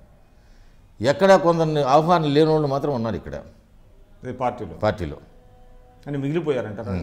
అంటే ఇంకా కొంతమంది వెళ్తారు పేర్లు చెప్పను, కానీ కృష్ణా జిల్లాలో వెళ్తారు. నా భవిష్యత్తు కూడా నేను కూడా నిర్ణయించుకోలేకుండా పోన్నా. ఓకే, మీకు ఆహ్వానం ఉందా ఏమన్నా? నేను అది నేరుగా చెప్పలేను, కానీ అంటే రేపొద్దున భవిష్యత్తులో వైఎస్ఆర్సీపీ కాంగ్రెస్ పొత్తు పెట్టుకుంటే కాంగ్రెస్ పార్టీ కొన్ని సీట్లు వచ్చే పరిస్థితి ఉంది. వైఎస్ఆర్సీపీ నా ఉద్దేశం ప్రకారం వైఎస్ఆర్సీపీ ఆ ఉద్దేశంలో లేదు. నాతో చాలామంది మాట్లాడారు. ఇది కాంగ్రెస్తో పొత్తు పెట్టుకునే ఉద్దేశం లేదంటారా? మీరు ఎవరన్నా వస్తే మేము అన్నీ ఆలోచించి సీట్లు ఇస్తామంటున్నారు. మీ గురించి బాగుంటే మేము ఇస్తాము. మీరు చెప్పండి, అంటే కాంగ్రెస్ పార్టీ ఒక తప్పిదం చేసిందా? అంటే జగన్ గారిని పోగొట్టుకోవటం, అంటే ఆయన మీద కొన్ని కేసులు పెట్టడం, తన మాట వినలేదు అని. నేను అది కేసులు పెట్టలేదండి. అంతకుముందు కేసులు కాంగ్రెస్ పెట్టింది కాదు, కాంగ్రెస్ ఆయనకు మంచి ఆఫర్ ఇచ్చారు. రాజశేఖర్ చనిపోయిన తర్వాత కేంద్ర ప్రభుత్వంలో నీకు మంత్రివర్గంలో స్థానం కల్పిస్తామని చెప్పారు. నాకు రాష్ట్ర ముఖ్యమంత్రి కావాలని రాత్రి సంతకాలు పెట్టించాడు. ఆయనే పెట్టించాడండి. ఎస్. ఆయన తెలియకుండా జరిగిందంట. ఎటు జరుగుతుందండి రాజకీయాలు కొన్ని నేను నా తప్పిదాలు ఒప్పుకున్నప్పుడు మిగతా వాళ్ళు కూడా వాళ్ళ తప్పిదాలు ఒప్పుకోవాలా? అంటే తొందరపడ్డాడు అంటారా? డెఫినెట్గా తొందరపడ్డాడు. అంటే కేవీపీ గారి సలహాలు పాటించలేదు ఆయన? నేను వాటిలో సుదీర్ఘంగా లోతుగా వెళ్ళలేను నేను. అంటే మీరు ఉన్నారు కదా ఇంటర్నల్. నేను ఉంటాను కానీ కొన్ని విషయాల్లో నాకు తెలిసిన విషయాలు నేను ఒక పెద్ద మనిషి అడిగాడు 78లో నీ రాజకీయం స్టార్ట్ అయిన తర్వాత ఇంతమందితో నీకు చిన్న పుస్తకం రాయదా 2-3 పేజీలు ఒక్కొక్క పేజీ ఒక్కొక్కటి కూర్చుని ఉండదు. నేను అది ఎవరికి డిస్క్లోజ్ చేయదలుచుకోవట్లేదు కొన్ని. అంటే కొన్ని రహస్యాలు మీలోనే ఉంచుకోదలుచుకున్నా. అంటే చరిత్రలో అటువంటి చెప్పడం వలన మంచిదే కదా, మీరు ఎందుకు దాన్ని కన్సీల్ చేయాలనుకుంటున్నారు? ఎందుకు నా మనస్తత్వానికి దాన్ని సరిపోలే. నాకున్న జర్నలిస్ట్ ఫ్రెండ్స్ కూడా చాలామంది దగ్గర వాళ్ళకి తెలిసిన కూడా. అంటే ఇప్పుడు మీరు చెప్పండి, అంటే నాకు జయలలిత దగ్గర నాకున్న చనువు ఎంతో దూరం వెళ్ళిపోయి ఉండాలి. నేను ఆ మొదట్లో వచ్చి మారేడుపల్లి ఉన్నప్పుడు జయలలిత గారు మీకు చాలా సన్నిహితులు. రాధికా కాలం మా ఇంటి ముందే ఉండేది. 1 month మేమే దాన్ని దగ్గర నుండి చూసాం. ఎవరండి? జయలలితను. జయలలిత గారు నేను కరుణానిధి చీఫ్ మినిస్టర్. ఆ పోయేటప్పుడు చెప్పి నా ఇంటికి వచ్చి నాకు బట్టలు పెట్టి నాకు నా వైఫ్తో బాగా మాట్లాడేది. నాకు తక్కువ, నేను ఉండేవాడిని కాదు. ఎంవి భాస్కర్ రావు వద్ది కమిషనర్ ఆఫ్ పోలీస్ ఆయన చెప్పి పంపించాడు. శివశంకర్ వద్ది జాయింట్ కమిషనర్ అరవని తెలుసు కాబట్టి ఆయన పెట్టాడు. ఈ మధ్య వాళ్ళు డక్కన్ కనకల వాళ్ళకు ఇంటర్వ్యూలు కూడా చెప్పాను నేను. రోసే గారు గవర్నర్ అయిన తర్వాత ఆయన చూడడానికి వెళ్ళాం. ఆ రోజు షేరింగ్ అప్పుడు అందరూ నేను బొత్స సత్యనారాయణ రఘువీరారెడ్డి నేను ఉండి, madam I was your neighbour in Radhika colony. కొద్దిగా గుర్తుంటుందండి, ఒక లేడీ ఒక ఆమె ఉండేది, బాగా ఫేర్గా ఉండేది. She was helpful to me 1 month అంటే షీ ఈజ్ మై వైఫ్. నేను ఇంగ్లీష్లో మాట్లాడితే కొంచెం గుర్తున్నదండి, ఎట్టున్నది అంటే రోసే గారు ఈవినింగ్ అడిగాడు, ఏంతో కూడా సంబంధాలు తమరి కానీ నాకట్ట ఆ విధంగా మీకు ఎక్కువ PR. Yes but that did not help you in your political life. నేను అది అడ్వాంటేజ్ కింద తీసుకున్నాం. రమ్మనేది మమ్మల్ని మెడ్రాస్కు. ఒక్కోసారి అనిపిస్తూ ఉంటుంది అక్కడికి పోయి మెడ్రాస్కి పోయి ఉంటే నేను 2 సార్లు రాజ్యసభ మెంబర్ అయ్యి ఉండేవాడిని కదా అని. అంటే అఫ్కోర్స్ డెస్టినీ. నేను ఈరోజు ఎమ్మెల్సీ కాలేదని ఏ లీడర్ని కూడా బ్లేమ్ చేయను. నాకు తెలుసు నేను నాకు ఏ విధంగా రాలేకపోయింది అనేది. ఒక జనార్దన్ రెడ్డి పేరు చెప్పానే తప్పితే రాజశేఖర రెడ్డి గురించి కానీ, రామచంద్రరావు గారి గురించి కానీ, కిరణ్ కుమార్ రెడ్డి రోసే గారి గురించి, బొత్స సత్యనారాయణ గురించి, రామనారాయణ రెడ్డి గురించి నేను ఎవరిని కూడా బ్లేమ్ చేయను. మీరు అంటున్నారు ఇందాక కిరణ్ కుమార్ రెడ్డి గారు మీకు చాలా సన్నిహితులని. రాష్ట్ర విభజన జరగకుండా అడ్డుకోవటానికి కిరణ్ కుమార్ రెడ్డి గారు చాలా ప్రయత్నాలు చేశారు. ఎట్ ది సేమ్ టైం ఆయన కాంగ్రెస్ పార్టీని ఇరకాటంలో పెట్టారు, కాంగ్రెస్ పార్టీని బ్లేమ్ చేశారు, కాంగ్రెస్ పార్టీని నష్టపరిచారు అనేటువంటి వాదన కూడా ఉంది. యాక్సెప్ట్ చేస్తారా మీరు? డెఫినెట్గా నష్టపరిచాడు. మాకు రియల్ ఫ్యాక్ట్ తెలియకుండా సోనియా గాంధీ గారు ఏం చెప్పాడు, నేను 1 year ముందు బొత్సకు కిరణ్కి ఇద్దరికి చెప్పాను, తప్పదు నాకు రాష్ట్రం విడిపోయేదని చెప్పి. నువ్వు ఆ రహస్యం చెప్పకుండా రాష్ట్రంలో కేవలం నువ్వు సమైక్య రాష్ట్రాన్ని ముఖ్యమంత్రి అయితే ఆందోళనలో పిలిచి మీటింగ్ పెట్టావు కదా సీఎం ఆఫీస్లో. తెలంగాణకు అసెంబ్లీలో ఏం చెప్పినావు, హరీష్ రావు అడిగితే ₹1 కూడా ఇగినన్నావు తెలంగాణకు నిధులు, తెలంగాణ అభివృద్ధికి నిధులు. నేను నిధులు ఇగినన్నావు, నేను ఏమైనా చేసుకున్నాడు. ముస్లింలు కూడా అతను దూరం పెట్టేశాడు. అక్బరుద్దీన్ మీద సవాల్ చేసి జైల్లో పెట్టించాడు. అసలు మా సహకారం లేకపోతే నీకు 7 సీట్లు ఏమొస్తాయి, maybe they can gay, maybe Nizam college student అయ్యాడు. Ultimately loss of Congress today. పార్టీ రాష్ట్రం చీలిపోతామని తెలిసిన తర్వాత మీరు ఎట్లా రాజీనామా I beg to defer with him. నువ్వు రాజీనామా చేసి పోయి ప్రెసిడెంట్ రూల్ పెడతారా మాకు ఎలక్షన్ ముందర? ముఖ్యమంత్రిగా ఉంటే మమ్మల్ని ఆదరించేవాళ్ళన్నా ఉండేవాళ్ళు కదా. మరి ఆయన ఎందుకు తీసేయడంలో, ఆయన తొలగించడంలో తాత్సారం చేశారు కాంగ్రెస్? నేను రామనారాయణ రెడ్డి గారు కలిసినప్పుడు సోనియా గాంధీ చెప్పింది, she was very favourable making Ramanarayana chief minister. ఆయన తీసి ఇన్ని పెడదాం అనుకున్నారా? సంవత్సరం ముందర. కానీ చిరంజీవి గారిని కూడా సీఎం చేయాలనేటువంటి ఆలోచన కూడా అప్పుడు చేశారు. చిరంజీవిని ఎవరో చెప్పారంట చిరంజీవిని చేస్తే మంచిదని. ఆయన రాహుల్ గాంధీ చాలా మంది చెప్పాడంట we are going to remove Kiran అని. ఏది అల్టిమేట్గా వాళ్ళు డెసిషన్ తీసుకోలేకపోయినారు. సో అది నష్టపరిచింది పార్టీని. కేంద్రం హైకమాండ్ వాళ్ళ ప్రవర్తన వల్ల కాంగ్రెస్ పూర్తిగా నష్టపోయింది. కానీ ఇప్పటికీ వాళ్ళ తప్పులు తెలుసుకుంటున్నట్లేదు. లేదు, వాళ్ళకి ఇంకా రాలా, మా వాళ్ళనే తెల్లారుతుందని. అంటే నాట్ ఓన్లీ ఇన్ ఆంధ్రప్రదేశ్ అండి, బట్ ఓవరాల్గా దేశవ్యాప్తంగా చూసినా కూడా కాంగ్రెస్ పార్టీ కోలుకోవడం కష్టం అనేటువంటి భావన ఉన్నది. Today Congress won in Punjab because of Captain Amarinder Singh and Navjot Sidhu, that's all. Not because of High Command leadership. We have come to the stage begging seats from Akhilesh Yadav. Is it this party has got independence by making sacrifice to all the people? అంటే sad స్టేట్లో ఉందంటారు Congress party. So there is పెద్ద అంటే నాకేం ఆశ అవుతుంది అనేటువంటి నాకేం ఆశాజనకంగా మాత్రం కనపడలే. బట్ అంటే ఇప్పుడు ఐరనీ ఏంటంటే ఇప్పుడు మీరు చెప్పారు ఇందాక కిరణ్ కుమార్ రెడ్డి గారి వల్ల పార్టీ దెబ్బతిన్నది, నష్టపోయింది చాలా వరకు అని అన్నారు. బట్ ద ఐరనీ ఈజ్ అదే కిరణ్ కుమార్ రెడ్డి గారిని ఇప్పుడు కాంగ్రెస్ పార్టీలోకి వస్తున్నారు, కాంగ్రెస్ పార్టీ ఆయన తీసుకుంటుంది అనేది వినపడుతుంది. ఎక్కడా లేదు అది. ఇది కేవలము ఆ దగ్గరుండే వాళ్ళే చేసే స్ప్రెడ్డింగ్ న్యూస్, దట్స్ ఆల్. అటువంటి ప్రతిపాదన లేదంటారా? బట్ ఆయన బీజేపీకి వెళ్తానికి ప్రయత్నిస్తే వాళ్ళు వద్దన్నారు కాబట్టి బీజేపీకి ప్రయత్నం చేశాడు. Parrikar is a good friend to him, Manohar Parrikar. దానికి కండిషన్స్ ఏదో పెట్టాడు. లెట్ హిమ్ జాయిన్ అన్నారు వాళ్ళు, Amit Shah. Let him join, then we will consider. అతను ఏం కండిషన్ పెట్టాడు? కర్ణాటక నుంచి రాజ్యసభ. ఆర్ యూ షూర్ అండి అబౌట్ దట్? నాకు తెలిసినంత వరకు, నాకున్న పరిజ్ఞానం వరకు, నేను అంతా కరెక్ట్ అని చెప్పను, కానీ నాకున్న యువర్ ఇన్పుట్స్ ఇన్ఫర్మేషన్. సో ఇప్పుడు ఆయన అంటే ఏ పార్టీలో లేరు, కాంగ్రెస్లో వచ్చే అవకాశం అయితే కనపడతలేదు అంటున్నారు. అంటే అటువంటి ప్రతిపాదన లేదనేది మీకు తెలుసు యాజ్ ఏ వైస్ ప్రెసిడెంట్. అది బయట వరకు నేను ఢిల్లీ పెద్దలకు ఉందని అడిగా. మళ్ళీ కిరణ్ కుమార్ రెడ్డి కూడా చేస్తే మంచిది కదా అని అడిగా. ఇప్పుడు ఎందుకు సార్ మళ్ళీ నేను పని దాని గురించి మీరు మాట్లాడతారు, మీరు మాట్లాడితే ఒక ఇష్యూ అవుతుంది ఇక్కడ, దాని గురించి ఆలోచిస్తారు వీళ్ళు అన్నారు. అంటే నేను వాళ్ళ మైండ్ కనుక్కోవడానికి అడిగా. కింద వస్తా ఉన్నాడంట కదా, కింద తీసుకుంటా ఉన్నాను. అంటే వచ్చే అంటే మీరు సీనియర్ పొలిటీషియన్ అండి, అంటే మీరు చెప్తున్నారు కాంగ్రెస్కి ఆంధ్రప్రదేశ్లో ఫ్యూచర్ లేదు. There are only 2 parties, main parties, YSRCP and Telugu Desam. సరే వామపక్షాలు ఉన్నాయి. అంటే పొలిటికల్ వ్యాక్యూమ్ ఉందంటారా? లైక్ మన పవన్ కళ్యాణ్ గారు వచ్చి పొలిటికల్ వ్యాక్యూమ్ ఇప్పుడే చెప్పలేము, 2018లో చెప్పగలుగుతాం. పవన్ కళ్యాణ్ గారి జనసేన ఇప్పుడు జనసేన గురించి నాకు నిర్దిష్టమైన అభిప్రాయం ఉంది. జనసేన అధ్యక్షుడు ఏం చెప్పాడంటే, పవన్ కళ్యాణ్ గారు, ప్రజారాజ్యం పార్టీ వల్ల కొన్ని నేర్చుకున్నాను నేను, సంస్థాగతంగా బలంగా కాకుండా పార్టీ నడపలేను నిర్ణయానికి వచ్చాను, నేను చూస్తూ ఉన్నాను నేను అనే ఉద్దేశం. అది మంచి అభిప్రాయమే. రెండోది, ప్రతిపక్షం అంటే కేవలం అధికార పక్షాన్ని నిలదీయడం కాదు, ఎక్కడెక్కడ లోటుపాట్లు ఉన్నాయో వాటి సరిదిద్దుకునే దానికి మనం చెప్పాలా, సరిదిద్దుకున్నప్పుడు అని చెప్పాడు. వద్దన్న కిడ్నీ బాధితులు చెప్పాను, కొందరు నన్ను వద్దన్నారు కూడా. ఆ పంటల గురించి పోయినప్పుడు వాళ్ళని సీఎం గారిని కలిశాను నేను, కొందరు వద్దన్నాను, ఎందుకంటే వారి దృష్టికి తేవాలి కదా. ఆయన కొన్ని చెప్పాడు నాతోను, వాళ్ళకి ఎవరికైనా కష్టం లేకుండా ప్రయత్నం చేస్తానని చెప్పారు. బట్ రాజకీయాలు ఈజ్ ఎ కంటిన్యూస్ ప్రాసెస్. కాసేపు మాట్లాడి కాసేపు ఉండేది కాదు రాజకీయం. ప్రజలలో ఉండాలనుకుంటే అప్పుడు ఈ ఫుల్ టైం పాలిటీషియన్ కావాలి. ఇప్పుడు నేను రాజకీయాల్లో ఉన్నా, వ్యవసాయం ఏదైనా ఎప్పుడైనా చూడడానికి పోదు, అది పార్ట్ టైం నాకు, ఇది నాకు ఫుల్ టైం.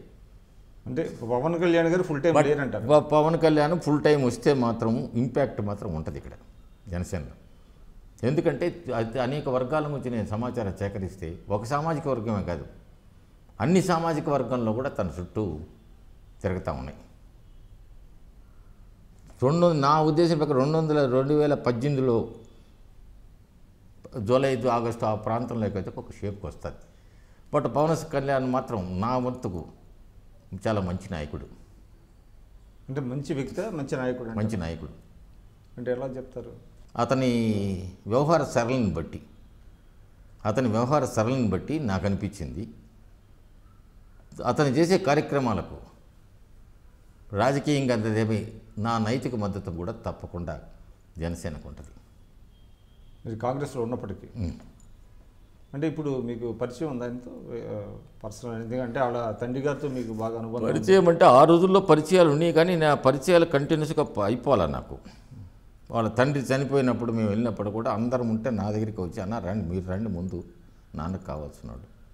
అవతల దినానికి వెళ్ళినప్పుడు కూడా నేను బొత్స సత్యనారాయణ, రామనారాయణ రెడ్డి, కేవీ రామచంద్రరావు ఉంటే నన్ను తీసుకెళ్ళి వాళ్ళ ఫాదర్కి పూలు వేయించేసి నన్ను తీసుకెళ్తే ముందు వేసుకుంటే చిరంజీవి గారు పిలుస్తూ ఉన్నారు, అరే వీళ్ళంతా ఉన్నారని వినిపించుకోవాలి. రామనారాయణ తెల్లవారు అడిగాడు, ఏమయ్యా మంత్రులు మమ్మల్ని వదిలేసి ఉత్తోడిని తీసుకోపోతా ఉన్నారు, ఎక్కడైనా కనిపిస్తే మర్యాదగా. దానివల్ల మీకు సాఫ్ట్ కార్నర్ ఉందంటారు? అదేనే సాఫ్ట్ కార్నర్ కాదు, అతను చేసే విధి విధానాల వల్ల నేను ఒక విధంగా పవన్ కళ్యాణ్ ఫ్యాన్ అయినానని చెప్పుకోవడానికి గర్వంగా ఉంది. అంతకుముందు చిరంజీవి ఫ్యాన్ నేను. చిరంజీవి గారు నేను ఎప్పుడు రాజకీయ నాయకుడు కూడా చూడాల, ఒక అభిమానికిని చూశాను. ఎప్పుడు మెడ్రాసు పోయినాక చూసి వచ్చేవాడిని ఆయన. అంటే మీ బంధుత్వాలు ఉండటం వలన మీకు అభిమానులు అంటారా? బంధుత్వం అనే క్వశ్చన్ కాకుండా కొన్ని విషయాల్లో నాకు మీ మీద సదభిప్రాయం ఏర్పడుతుంది. ఆ సదభిప్రాయాన్ని కనుక మీరు అదే విధంగా కనుక ముందుకు సాగితే నాకు కొంచెం ఇంక ఇంప్రెషన్ అవుతుంది. కానీ పవన్ కళ్యాణ్ గారు నాకెవరు సీనియర్లు అవసరం లేదు, వాళ్ళ సలహాలు నేను తీసుకోను, అంతా నాకు ఫ్రెషర్స్ కావాలి, రాజకీయాల్లో నీతిపరులు, అటువంటి వాళ్ళతోనే నేను పార్టీని నిర్మాణం చేస్తానని అంటున్నారు. ఈ మధ్యకాలం ఒకటి చెప్పాడు, నేను మీరు వినలేదని నేను చెప్పను, కానీ నాకుండే మానవ విలువల కోసం రాజకీయ పార్టీ నడవదు, కొన్ని సర్దుబాటు చేసుకోవాలి. ఇప్పుడు ఈ స్టేజ్లో ముందు అన్ని జిల్లాల్లో ఉన్న యువకులను చూస్తూ ఉన్నాను, ఆ తర్వాత రాజకీయాల్లో ఉన్న సీనియర్ నాయకులతో కూడా నేను వారితో కూడా కూర్చొని ఏం జరగాల్సింది ఆలోచిస్తానని చెప్పాడు. నేను టీవీలో విన్నా స్వయంగా. అంటే మీరు చూశారండి, అంటే ఎన్టీ రామారావు గారిని మీరు చాలా క్లోజ్గా చూశారు. ఆ రోజుల్లో ఆయన యువతని పిలిచారు, ఆహ్వానించారు, పెద్ద ఎత్తున టికెట్లు ఇచ్చారు. అట్ ది సేమ్ టైం కొంతమంది ఎవరైతే అనుభవజ్ఞులు ఉన్నారో వాళ్ళని కూడా పిలిచారు, రాజీనామాలు చేయించి ఫ్రెష్గా పార్టీలో తీసుకున్నారు. అంటే ఇటు అనుభవం కావాలి, ఇటు యువత కావాల్సిన అవసరం ఉంటుంది. కానీ పవన్ కళ్యాణ్ గారు చూస్తే నాకు అసలు అనుభవజ్ఞులు అవసరం లేదు, పూర్తిగా నేను వాళ్ళని దూరంగా పెడతాను, పూర్తి కొత్త రక్తం ఎక్కిస్తాను జనసేనలో అంటున్నారు. అది దానివల్ల టేక్ ఆఫ్ అవుతుందంటారా? అది అంత సులభమైంది కాదు. ఆయనే నేను టీవీలో నేను విన్నప్పుడు ఇటీవల మళ్ళీ ఆయన మార్చుకున్నారంటారా? మళ్ళీ టీవీలో ఏమన్నాడంటే, నేను అనుకున్న పద్ధతిలో అంటే అప్పుడు కొంచెం రాజకీయాల్లో కొంచెం వస్తుంది, కొన్ని సర్దుబాట్లు కూడా చేసుకోవాలి. నేను కాలం నిర్ణయిస్తుంది, మొదట్లో అట్టే ఉంటుంది, అందరూ ఫ్రెష్గా పెట్టని. It's is full of compromises అండి. డెఫినెట్గా. బట్ ఆయన కూడా కాంప్రమైజ్ అవుతారు, కాంప్రమైజ్ కావాల్సింది తప్పదు. పవన్ కళ్యాణ్ గారు కాంప్రమైజ్ అవుతారు. రాజకీయాల్లో కాంప్రమైజ్ లేకుండా కష్టం, లేకపోతే సక్సీడ్ కాదు. రెండోది, అధికారం పరమావధి కాదని చెప్పడం కూడా కరెక్ట్ కాదు. అధికారం కూడా అవసరం, పరమావధి కాకపోవచ్చు, కానీ అధికారంలోకి వస్తే నేను నమ్ముకున్న ప్రజలకు కానీ, పేదవాడికి కానీ, బడుగు బలహీన వర్గాలకు కానీ నువ్వేదైనా చేయదలుచుకుంటే అధికారం లేకపోతే కూడా జరగడం కష్టం. నాకు అధికారం కాదు, ప్రజల సమస్యలతో పోరాడుతూ ఉంటే నువ్వు వాళ్ళకి ఏం చేయగలుగుతావి? వామపక్ష పార్టీలు ప్రజల సమస్యలు పోరాడుతూ ఉన్నాయి. ఏం జరుగుతావు 30 సంవత్సరాల నుంచి? అధికారంలోకి రావాలి. ఆ రోజు చంద్రరాజేశ్వరరావు గారి టైంలో జరిగింది కమ్యూనిస్ట్ ఉద్యమం వచ్చి, అవతల రంగా గారి దైవలో కృషికారులు ఒక పార్టీ వచ్చింది. వాళ్ళు కూడా అంత స్టేజ్లో కమ్యూనిస్టు ఇంకా అంతకంటే రాదు కదా ఎప్పుడు కూడా చరిత్రలో. సో పవర్ అనేది చాలా కీలకం. పవరం అనేది పరమావధి కాకపోయినా పవర్ అవసరం, సామాన్య ప్రజలకు సాయం చేయడానికి, నువ్వు నీకున్న కోరికలు తీర్చుకునేదానికి. అంటే ఆయన చెప్పడం ద్వారా నాకు పవర్ అవసరం లేదని చెప్పడం ద్వారా నేను తెలుగుదేశానికి పోటీ కాదు అనేటువంటి సంకేతాలు ఏమైనా పంపిస్తున్నారని అతని దగ్గర నాకు ఒకటి నచ్చింది. ప్రతిపక్షం అంటే కేవలం వాళ్ళను ఏదో ఒక విధంగా ఇబ్బంది పెట్టడం కాదు, మనం సావధానంగా వాళ్ళ దృష్టికి తీసుకోబోయి అనే ఉద్దేశంతో ఉండడం మంచిది. ఇప్పుడు ఆయన ఒక కాపుల విషయం ఎత్తుకోండి, రిజర్వేషన్లు ఇన్ని సంవత్సరాల నుంచి ఈ కాపు నాయకులు ఏం చేస్తా ఉన్నట్టు? వీళ్ళేం అధికారంలో ఉన్నారు కదా, ఇప్పుడు ఆల్ ఆఫ్ ఏ సడన్ వచ్చి కాపులకు అన్యాయం జరుగుతూ ఉంది. కిరణ్ కుమార్ రెడ్డి టైంలో బ్యాక్వర్డ్ క్లాస్ కమిషన్ చైర్మన్ వేస్తే ఆయనకు రూపాయి నిధులు ఇలా. ఇదే బొత్స సత్యనారాయణ గారు, రామనారాయణ రెడ్డి మేమంతా పోయి అడిగాం డబ్బులు ఇవ్వండి, ఇప్పుడు వదిలే అన్నాడు ఆయన. అప్పుడు ఎంత 10 లక్షలు ఎంతో 10 లక్షలు, అది కూడా అతి కష్టం మీద. వాడికి అసలు ఆఫీసు పెట్టుకోవాలా, వ్యవహారం చేయాలి కదా. ఇప్పుడు ఏదో ఒకటి కాపు కమిషన్ వేసాడు, అంత మాత్రాన్ని నేను సమర్థించడం కాదు చంద్రబాబు నాయుడు గారిని. ముందు కానివ్వండి, ఏదో ఒకటి చేశాడా, కమిషన్ వేసాడు, అతను జస్టిస్ మంజునాథ్ తెచ్చాడు. అదేం కాకుండా మనం వచ్చి చేస్తాము, ఏకపక్షంగా పోరాడతాము, నువ్వు సంఘీభావం ప్రకటించిన తర్వాత తిరునెల్లి విశ్వేశ్వర కాడికి పోయి ఎవరితో చెప్పినావు? నీ ఆ పక్కన ఉమారెడ్డి వెంకటేశ్వర్లు, బొత్స సత్యనారాయణ, పల్లం రాజు అన్ని పార్టీలో ఉన్నావు, ఆ పక్కన మైక్ తీసుకున్నావు పోయి. చెప్పేది ముద్రగడ్డ గారు వ్యూహాత్మక తప్పిదం చేశారంటారా? కాపు రిజర్వేషన్ అనేది ఇప్పుడు కాపు నాయకులు మాట్లాడటం సమంజసం కాదు. ఎందువల్ల అంటారు? మీరేం చేశారు బాధ ఒకటి అంతరాత్మ ఆలోచించుకోండి. అంటే వీళ్ళు అంటే తెలుగుదేశం స్పెసిఫిక్గా కొన్ని ప్రామిసెస్ ఇస్తుందండి కాపు రిజర్వేషన్. అంటే అధికారంలో వచ్చిన వెంటనే మేము రిజర్వేషన్ల కోసం ప్రయత్నిస్తాం, ప్రతి ఏటా 1000 కోట్లు నిధులు కేటాయిస్తాం, కార్పొరేషన్ ఏర్పాటు చేస్తున్నారు. ఆయన 2 సంవత్సరాలు వెయిట్ చేసిన తర్వాతే కదా ముద్రగడ్డ గారు ఉద్యమంలోకి వచ్చింది. అప్పుడు ముద్రగడ్డ గారు అత్యంత నిజాయితీపరుడని అన్నటువంటి అతని నిజాయితీలో మేమేం శంకించడంలే. ఆయన అధికారంలో తెలుగుదేశంలో మంత్రి కింద ఉన్నాడు, కాంగ్రెస్లో మంత్రి కింద ఉన్నాడు, పార్లమెంటు సభ్యుడి కింద ఉన్నాడు. అప్పుడు కాపుల సమస్యల గురించి ఎందుకు మాట్లాడలే మీరు? ఇప్పుడు మాట్లాడుతున్న కరెక్టే. నేను చంద్రబాబు నాయుడు నేనేం తెలుగుదేశం వాడిని కాదు. నేను ఒక జాతీయ పార్టీకి సీనియర్ పొజిషన్లో. అంటే మీరు చెప్పేది ఎట్లా ఉందంటే ముద్రగడ్డ గారు ఏదో ఒక మైండ్లో ఒకటి పెట్టుకొని ఈ ప్రభుత్వాన్ని ఇబ్బంది పెట్టాలనేటువంటి దీంట్లో చేస్తున్నారని బయటకు అభిప్రాయం వస్తూ ఉంది. ఆయనకు అభిప్రాయం ఉందో లేదో కానీ అభిప్రాయం బయటకు వస్తూ ఉంది. అంటే దీని వెనక వైఎస్ఆర్సీపీ వాళ్ళు ఉన్నారు. నేను వాళ్ళని ఎవ్వరిని ఒక మాట అన్నాను. మేము రాజకీయ అవసరాల కోసం ఎవరు వెనకైనా చేరుతాం మేము, దాని వాళ్ళని కూడా తప్పు పట్టాం మేము. మీరు చెప్పండి, ముద్రగడ్డ గారి వల్ల కాపు రిజర్వేషన్లు వేగవంతం అవుతాయి అంటారా ఆ ప్రాసెస్, లేదంటే కాపులకి నష్టం జరుగుద్ది అంటారా?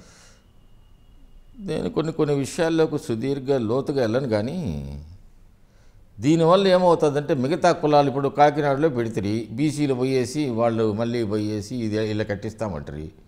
ఇదేదో గోప్యంగా చేయాల్సిన వ్యవహారం ఇది. ముద్రగడ పద్మనాభం గారు ఒకసారి ఓడిపోయినాడు. శంకవరం సుబ్బారావు అని శంకవరం సర్పంచి, ఆయన పోయేటప్పటికి ఏం పెట్టారు, అప్పుడు టీవీలు అంతా చూపించారు, 1-2 టీవీలు ఉన్నాయి. ఇక్కడ కాపులు ఎవరు లేరు, మీరు దగ్గర దయచేసి మా ఓటింగ్ రావద్దని. అంత టవరింగ్ పర్సనాలిటీకి 14-15 వస్తాయా? ఆ పోటీ చేసినప్పుడు మా సామాన్య సర్పంచ్ శంకవరానికి. అంటే కాపులు వ్యతిరేకత ఉందంటారా ముద్రగడ్డ గారు పట్ల? మిగతా కులాల్లో ఇప్పుడు అతను విజయభాస్కర్ రెడ్డి గారు కాపుల కోసం జివో ఇచ్చారు.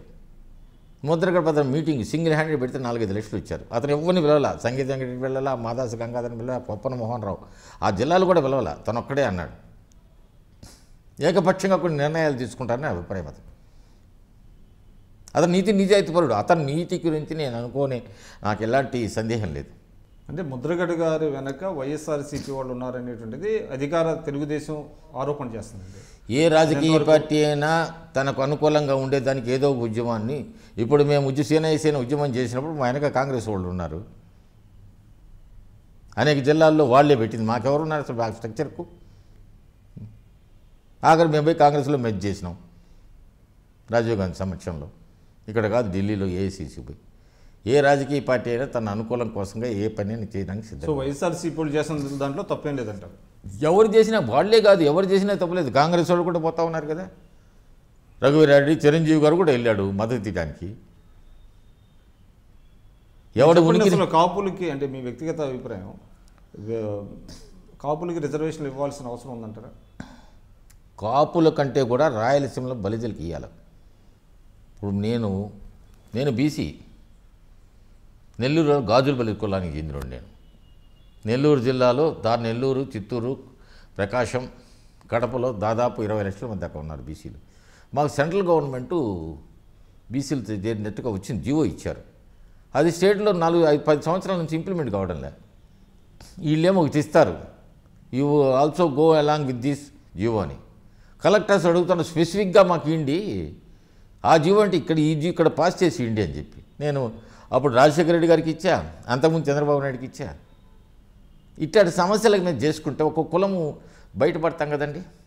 ఇప్పుడు నాకు అవసరం లేకపోవచ్చు, కానీ మీరు ఒక మాట చెప్పారండి. అంటే ఇప్పుడు కాపుల కంటే కూడా రాయలసీమలో బలిజలకి బీసీ స్టేటస్ ఇవ్వాలనేటువంటి చెప్తున్నారు. అయితే ఇక్కడ ఒక టాక్ ఏంటంటే ఇటీవల కాలంలో ఈ కాపు ఉద్యమాన్ని దెబ్బతీయటం కోసం అధికార తెలుగుదేశం వాళ్ళే కొంతమంది రాయలసీమలో బలిజల్ని వాళ్ళని కొంచెం వెనుదనుగా నిలిచి ముందు మాకివ్వండి బలిజలు అని కొంతమందిని బలిజ నాయకులతో చేస్తున్నారు, తద్వారా కాపు ఉద్యమాన్ని దెబ్బతీస్తున్నారు అనేటువంటిది ఒక టాక్ వచ్చింది. నేను అదంతా చెప్పను కానండి, నేను తెలుగుదేశం వాడిని కాదు కదా. ఇది ఎంతవరకు వాస్తవం? అది కరెక్ట్ కాదు. మేము సామాజికంగా ఆర్థికంగా అన్ని రకాల వెనకబడి ఉన్నాం. నెల్లూరు, రాయలసీమ, ప్రకాశం, నెల్లూరు, మాకు నిన్నటిదాకా కాపుల్లో మాకు సంబంధాలు కూడా లేవండి. ఇప్పుడు నా డాటర్ నేను ఒక స్థాయికి వచ్చిన తర్వాత మా అమ్మాయిని కాకినాడలో ఇచ్చాను నేను. నాకు నేను లా అయిపోయిన తర్వాత 74లో మాకు అమలాపురం నుంచి పిల్లలు మాకు అక్కడ అప్పుడు 4 ఫాదర్స్ ప్రాపర్టీస్ ఉన్నాయి. కేసిన కురపాలెం, తెల్లకుప్ప, మూరమల్ల ఏరియాల్లో. మమ్మల్ని అప్పుడు ఎవరు ముందుకు రాలేదు మాకు పిల్లలు ఇచ్చేదానికి. ఏమనంటే బలిజోళ్ళు ఇళ్ళు. మేము సెకండ్ రేట్ సిటిజన్స్ అండి. ఇప్పటికి ఉందంటారా? అంతే ఉంది. రామారావు పుణ్యమంట శ్రీరామచంద్రయ్య మంత్రి అయినాడు ఆ రోజుల్లో. గునిపాటి రామయ్య ఎంపీ అయినాడు. చాలా ఆ విషయంగా రామారావు ఈ బలిజా షుడ్ ఓట్ రామారావు.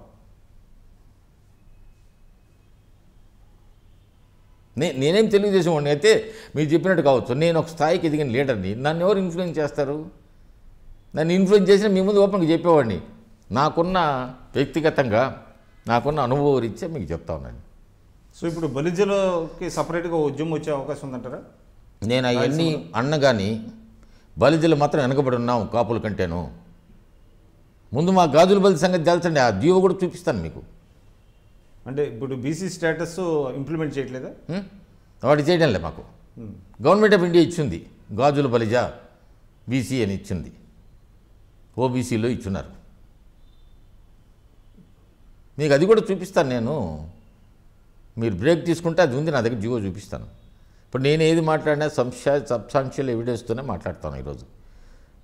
నాకు అంతకన్నా సిద్ధిగా నేను అనుకున్నదే మీ దగ్గర ఉన్నది ఉన్నట్టుగా మాట్లాడతాను. ఇది కొందరికి కష్టం కావచ్చు, అయినా నాకు ఇబ్బంది లేదు. నాకు ఈ వయసులో కూడా అబద్ధాలు చెప్పాల్సిన అవసరం కూడా లేదు నాకు. అంటే ఈ సమస్య మీద మీరు ఏమన్నా అటు ప్రతిపక్షాన్ని కానీ లేకపోతే చంద్రబాబు గారిని కానీ ఏమన్నా కలిసారా మీరు? అంటే మీ కుల లేదు, నేను అసలు ఈ గాజుల బలి రిప్రజెంటేటివ్ తీసుకుపోయి కలవాలని ప్రయత్నం చేయాలనుకుంటా ఉన్నా. ఇంతవరకు చేయాలి. ఆ రిప్రజెంటేషన్ రాసి ఓన్లీ గాజుల బలిజ అంటారా? రాయలసీమ బలిజల గురించి ముందు మాకు గాజుల బలిజకి ఇచ్చింది సెంట్రల్ గవర్నమెంట్ ఆఫ్ ఇండియాకు. గవర్నమెంట్ ఆఫ్ ఇండియా మాకు ఇచ్చింది కదా, అది స్టేట్ గవర్నమెంట్ ఇమీడియట్గా ఇంప్లిమెంట్ చేయమని అడుగుతాం అనుకుంటాం.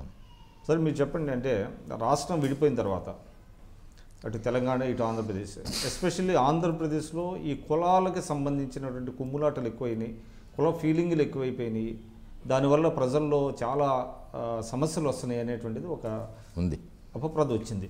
కొంత వాస్తవాలు కూడా ఉన్నాయి. కారణాలు ఏమంటారు? కారణాలు ఒక సామాజిక వర్గం రెండో సామాజిక వర్గాల మీద అధికమని ప్రయత్నం చేసినప్పుడే వస్తాయి ఇవన్నీ. అది ఆధిపత్యం చూపించడం. ఎస్, ఆధిపత్యం. అది పాలకులు గమనించాల. అంటే రూలింగ్లో ఉండేవాళ్ళు ఆధిపత్యం వహిస్తున్నారా? అది కాంగ్రెస్లో కూడా ఉంది కదా అనాదిగా. అక్కడ ఆ రోజు అక్కడ ఆ విధంగా ఉన్నాం, ఈరోజు ఈ విధంగా ఉన్నాం. ఇప్పుడు రాష్ట్రం విడిపోయిన తర్వాత ఒక సామాజిక వర్గం కూడా బలమైన సామాజిక వర్గం ఉంది ఇక్కడ. ఒక సామాజిక వర్గం అంటే ఇంకో సామాజిక వర్గం కూడా బలమైంది. అసలు రాష్ట్రం విడిపోయేదని కొందరు అడ్డుపెట్టింది కూడా అదే.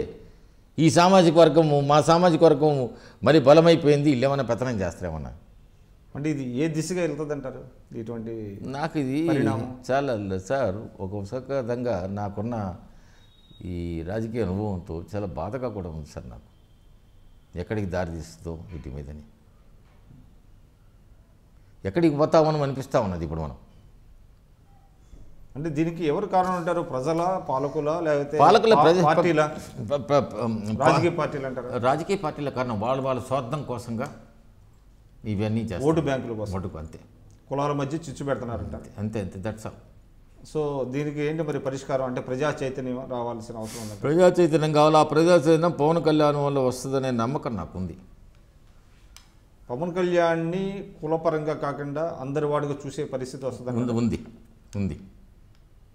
పవన్ కళ్యాణ్ను ఎవరు కూడా కాపు నాయకుడు అని అంటలే. చిరంజీవిని కాపు నాయకుడు అన్నారు కానీ పవన్ కళ్యాణ్ కాపు నాయకుడు అంటలే. కారణం ఏమంటారు? ఎందుకు అది కూడా నాకు కూడా అర్థం కాదు. నేను చాలామందిని అడిగా, యాదవులను అడిగా. మా మండలంలో యాదవులు ఉన్నారు బాగా. బలిజలు ఫస్ట్, అవతల యాదవులు, అవతల రెడ్లు, అవతల ఎస్సీస్. నేను యాదవులు అన్నారు, సార్ జనసేనలో చేరండి సార్ బాగుంటుంది మనకు. అరే నేను పోటీ చేయక 64 సంవత్సరాలు అయితే నాకు ఎందుకు రా అంటే, సార్ అతనికైతే ఇప్పుడు ఈ బలిజోళ్ళు గిరిజోళ్ళు పిచ్చిలేదు సార్ అన్నారు. యాదవులకు బలిజోళ్లకు అనేది మొదటి నుంచి బాగుంటుంది. సో ఒకళ్ళని కాకుండా అందరూ ఆ విధంగా సార్. ఆంధ్ర రాష్ట్రంలో అందరూ కూడా పవన్ కళ్యాణ్ను కాపు నాయకుడి కింద మాత్రం చూడాల, నిజంగా జనసేన నాయకుడి కింద చూస్తూ ఉన్నారు. నాకు చాలామంది చెప్పారు, నేను కూడా అదే దృష్టితో చూస్తూ ఉన్నా. నేనేదో నా సామాజిక వర్గం కాబట్టి అతనేదో నాయకుడు కావాలనే ఫీలింగ్ లేదు నాకు. అసలు ప్రజల సమస్యలు ప్రశ్నిస్తూ ఉంటే నాకు నిజంగా అతని మీద ఇష్టం పెరుగుతూ ఉంది. కానీ ఫుల్ ఫ్లెడ్జ్డ్గా రావాలంటారు సినిమాలు వదులుకొని.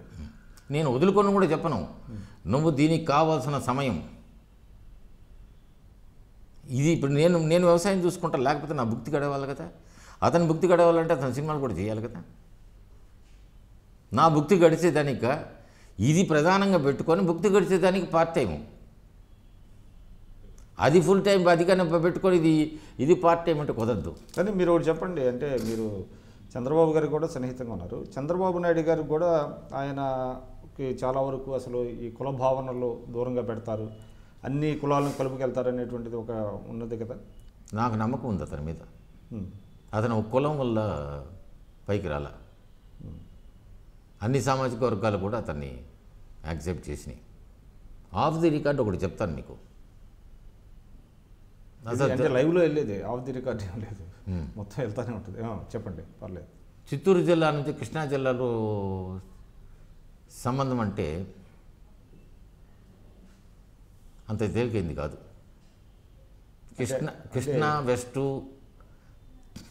వెస్ట్ గుంటూరు ఆ సామాజిక వర్గంలో వాళ్ళు చాలా పెద్ద మనుషుల కింద లెక్క. రాయలసీమలో మమ్మల్ని ఎట్ట బల్జీల కింద చూస్తారో అక్కడ కమ్మ ప్రాంతంలో కూడా అట్టే చూస్తారు వాళ్ళు.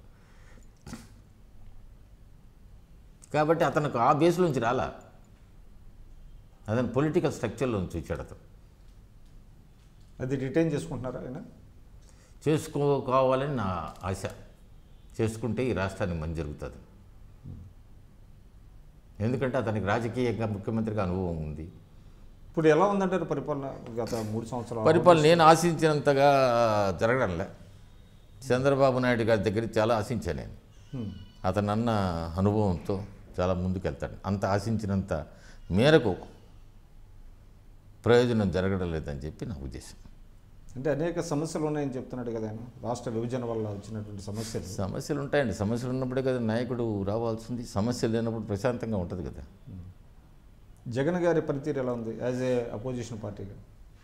జగన్ గారి పరిస్థితి కొన్ని విషయాలు నాకు అసలు ఏం అర్థం కావడంలే. ఆయన మనస్తత్వం ఎక్కడికో పోతే ఏదైనా చిన్న సమస్య వస్తుంది, ఎవరు కూడా అధికార పార్టీలో ఉండి ఏదో ఒకటి చేయమని రెచ్చగొట్టాలని చూస్తాడు. నేను 2 సంవత్సరాలు ముఖ్యమంత్రి అవుతాను. The day 1 Chandrababu Naidu became chief minister, he has been telling the బెన్ వచ్చే సంవత్సరాలు నేను మళ్ళీ దేవుడు కరుణిస్తాడో నేను ముఖ్యమంత్రి అవుతానంటాడు. ఎవడన్నది పోయి ఆర్గ్యుమెంట్ పెడితే నేను ముఖ్యమంత్రి అయిన తర్వాత నీ సంగతి తెలుస్తానంటాడు. ఈ ముఖ్యమంత్రి ఏంటంటే ప్రజలు Rajasekhara Reddy is not like that. After 30 years of hard work ఈ బికెమ్ ఏ చీఫ్ మినిస్టర్. పాద ఎర్రటి ఎండలో రాజమండ్రి పోయేటప్పటికి పొట్టలో నుంచి సగలు వచ్చి నీ రక్తం వచ్చేటట్టు. నువ్వు మాటికొస్తే ముఖ్యమంత్రి, నువ్వు కలుపుకోవాలని లేకపోతే, ఇప్పుడు నేను ఎమ్మెల్యేలు వెళ్ళిపోయిన వాళ్ళందరూ వాళ్ళు చెప్పి సత్యమని చెప్పను, కానీ ఏదో కారణం లేకపోతే ఎందుకు విడిపోతారు? నేను ఈరోజు రఘువీరారెడ్డి బాగా చూస్తూ ఉన్నాడు కాబట్టి ఉన్నా కాంగ్రెస్లో. కొన్ని పరిస్థితుల ప్రభావం అయితేనే ఇంకోటైతే he treats me like real senior. ప్రతి చిన్నదానికి అన్నా ఎట్ట చేస్తే బాగుంటుంది. అవతల ఏమైనా చేసుకోవచ్చు. అంటే ఒక నాయకుడు అనేవాడు తన ఫ్లాక్ని he has to keep together. అది జగన్ గారు చేయలేకపోతున్నారు, వల్ల కావడంలే. రెండోది, ప్రతి చిన్నదానికి కూడా మనం తప్పడాల్సిన పనిలే. ఏది జరిగిన తప్పడితే అది ఏంటి ప్రభుత్వంలో జరిగేటువంటి లోటుపాట్లు నువ్వు దానికి చెప్పు, దానికి సరైన సమాధానం చెప్పు. దానికి నువ్వు రాజీనామా చేయాలా, అసెంబ్లీ నడవ. నేను భూమారెడ్డి నాగిరెడ్డి చనిపోతే దానికి నువ్వు రాజకీయమా? నీతో పాటు ఉన్నాడు కదా. Then I felt bad being Rajasekhar Reddy son. సంతాప్ సభకు అసెంబ్లీ రాకుండా పోవడం నాకే బాధ అనిపించింది. అది కరెక్ట్ కాదు. అంటే వ్యూహాత్మక తప్పిదాలు చేస్తున్నారు ఆయన. తప్పకుండా. అంటే ఆయన సలహాలు తీసుకోవట్లేదా ఎవరికి? నాకు తెలిసినంతవరకు కొందరు చెప్పడం ఏంటంటే, నాకు పరిచయం తక్కువ అతనితో. ఎక్కడైనా కనిపితే ఏమన్నా బాగున్నామని. అంతకుముందు కూడా పెద్ద పరిచయం తక్కువే. వాళ్ళ ఫాదర్ చనిపోయిన 2-3 సార్లు అన్న రాండి అన్న ఒకసారి కూర్చొని మాట్లాడుకుంటాం. వాళ్ళు పిఏని పిలిచి అన్న నెంబర్ తీసుకో, నాకు ఎప్పుడు తీరుకుంటప్పుడు ఫోన్ చేయి. రాజశేఖర రెడ్డి గారు ఎలా ఉండేవాళ్ళు అండి? రాజశేఖర రెడ్డి ప్రతిదీ మాట్లాడేవాడు. రాజశేఖర రెడ్డికి ప్రతి ఎవరు చెప్పినా వినేవాడు. చెప్పి ఇప్పుడు కొన్ని క్యాబినెట్ మీటింగ్లో చెప్పేవాడు, ఎవరైనా అపోజ్ చేస్తే సరేలే మళ్ళీ పెట్టుకుంటాలే క్యాబినెట్ మీటింగ్ అని చెప్పి, మళ్ళీ అజెండాలో మళ్ళీ పెట్టండి అని చెప్పి వాడి రూమ్ పిలుచుకొని మాట్లాడేవాడు. ఇది ఎంత అవసరం వచ్చిందో అందుకని చేయాల్సి వచ్చింది మనం. అట్టా సార్ మాకు తెలియదు సార్ నీటి సంతకం పెట్టుకున్నాడు. డిసెంట్ నోట్ లేకుండా చేసుకున్నాడు అతను. తను అనుకుంది కూడా సాధించుకున్నాడు. ఏంటది అంటే ఏం సాధించారు? రాజకీయాల్లో తను అనుకున్నట్టుగా ప్రభుత్వాన్ని నడిపేదానికి సిద్ధం చేసుకున్నాడు. అంటే ఒక ప్రాంతీయ పార్టీలాగా కాంగ్రెస్ పార్టీ నడిపించాడు. అది అధిష్టానం నుంచి ఆయన తెచ్చుకోగలిగాడు ఆయన యాక్సెప్టెన్స్. రాజశేఖర రెడ్డి గారు మామూలుడు కాదు అని చెప్పి ఆయన వాళ్ళ దృష్టికి తెచ్చుకున్నాడు అతను, బలమైన నాయకుడు అని చెప్పి. కానీ ఒకటి వినపడిందండి, అంటే ఇప్పుడు మీరు కూడా కాంగ్రెస్లో ఉన్నారు. రాజశేఖర రెడ్డి గారు ముఖ్యమంత్రి ఉన్నప్పుడు హైకమాండ్కి చాలా పెద్ద మొత్తాల్లో పార్టీ ఫండ్స్ ఇచ్చేవాళ్ళు, అందువల్లనే ఆయనకి ఫ్రీ హ్యాండ్ ఇచ్చారు అనే. రాజకీయాల్లో సర్వసాధారణం అండి ఇది. ఒకరు ఇచ్చారు ఒకరు ఇల్లారని చెప్పది. ఆల్ ఇండియా కాంగ్రెస్ పార్టీ నడవాలి కదండి. అందుకని అన్ని రాష్ట్రాల నుంచి ఏదో ఒక విధంగా కొన్ని సహకారాలు, ఆర్థిక సహకారాలు అందుతాయి.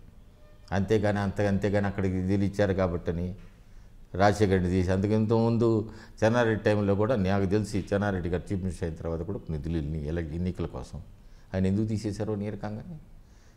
వెంకటరామరెడ్డి టైంలో కూడా ఎవడి అధికారంలో ఉన్నా కానీ అక్కడ AICC all India Congress committee అవసరాల కోసం నిధులు వెళ్తాయి. అదేం పెద్ద తప్పిదం కాదు. కానీ ఒకటి చెప్పండి అండి, మీరు చెప్తున్నారు ఎవరున్నా కూడా పార్టీ హైకమాండ్కి నిధులు ఇవ్వాలని. కానీ 10 ఏళ్ళు మీరు అధికారంలో ఉన్న కాంగ్రెస్ పార్టీకి ఇప్పుడు ప్రోగ్రామ్స్ చేయాలంటే డబ్బులు లేవు, డబ్బులు తడుముకుంటున్నారు, నిధులు కొరత ఎదుర్కొంటున్నారు తీవ్రంగానే వినపడుతుంది. ఏందో వాళ్ళు ఇప్పటికి కూడా మాకు దానికి కొన్ని తెలంగాణ కాంగ్రెస్ పార్టీకి, మా కాంగ్రెస్ పార్టీకి, ఆంధ్ర కాంగ్రెస్ పార్టీకి కొన్ని నిధులు వస్తాయి అక్కడి నుంచి. బాబు నిధులు లేమి బాగా ఎదుర్కొంటుంది రాష్ట్ర కాంగ్రెస్ అంటున్నారు. లేదు, మాకు సరిపోయి అంత వాడు మేము అడిగిన అన్నిటికి కూడా నిధులు కాకుండా కాంగ్రెస్ పార్టీ రన్ అయ్యేదానికి, ఆఫీసులు రన్ అయ్యేదానికి కొన్ని అవసరాలకు నిధులు వస్తాయి మాకు. అంతకుముందు కాంగ్రెస్ పార్టీకి ముఖ్యమంత్రి దగ్గర నుంచి నిధులు వచ్చేటి మాకు. అదే నిధులు ఎప్పుడైతే వాళ్ళకి ఇచ్చేవాళ్ళు అదే నిధులు ఇప్పుడు ఆల్ ఇండియా కాంగ్రెస్ నుంచి వస్తాయి, ఏఐసిసి నుంచి వస్తున్నాయి.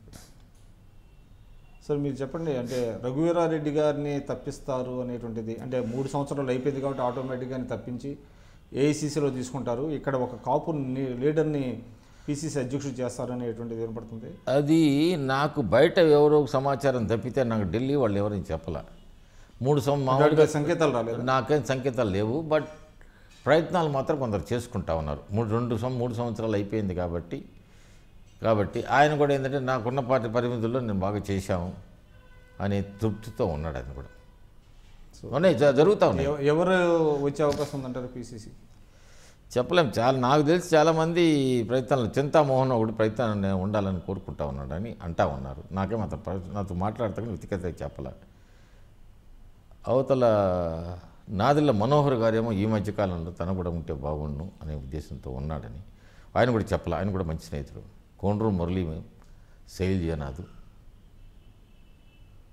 కిల్లి కృపారాన్ని కూడా నేనైతే బాగుంటుంది అనే ఉద్దేశాలు వినబడతా ఉన్నాయి. కానీ ఒకటి ఉందండి, అంటే ఎవరైతే పిసిసి ప్రెసిడెంట్ అవుతారో వాళ్ళే పార్టీ రన్ చేసుకోవాలి, వాళ్ళే ఫండ్స్ పెట్టుకోవాలి, అంటే పరిమితంగా ఢిల్లీ నుంచి వస్తే మిగతా అన్ని పిసిసి అధ్యక్షులు పెట్టుకోవాలనేటువంటిది ఉంది, కాంగ్రెస్లో ఉందా? ఉంది. నిన్న మాకు అనంతపురం మీటింగ్కు అధ్యక్షుడు పెట్టుకున్నాడు కదా. వాళ్ళు ఇచ్చే పరిమితులు సరిపోవు. ఇక్కడ జీతాలకు వాటికి వీటికి ఏదో చిన్న ఫంక్షన్లకు, ఉగాది ఫంక్షన్లో పరిస్థితి ఈ విధంగా ఉంటే రేపొద్దున ఎన్నికలను ఏ విధంగా మీరు ఎదుర్కొంటారు? ఎన్నికల నిధులు చాలా కష్టం మాకు రావడం.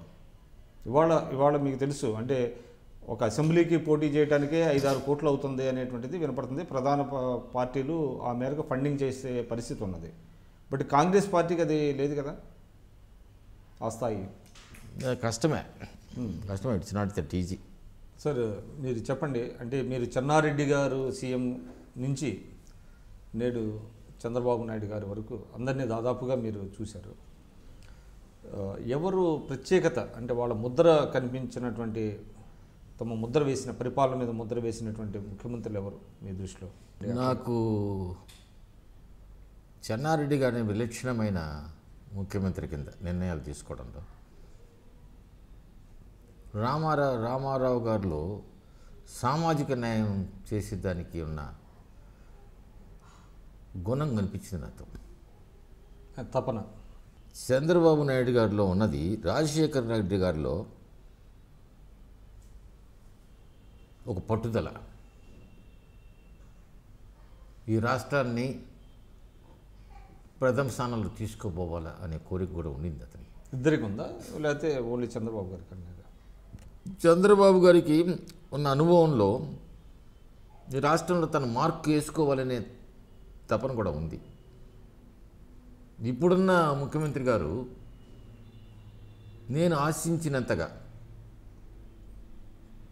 అతనుకున్న అనుభవంతో ఆ విధంగా పరిపాలన జరగలేదన్న లోపల ఉన్న కొంచెం అసంతృప్తి ఉంది నాకు. వాట్ అబౌట్ వైఎస్ఆర్ కొన్ని విషయాల్లో చాలా బాగా చేశాడు, కానీ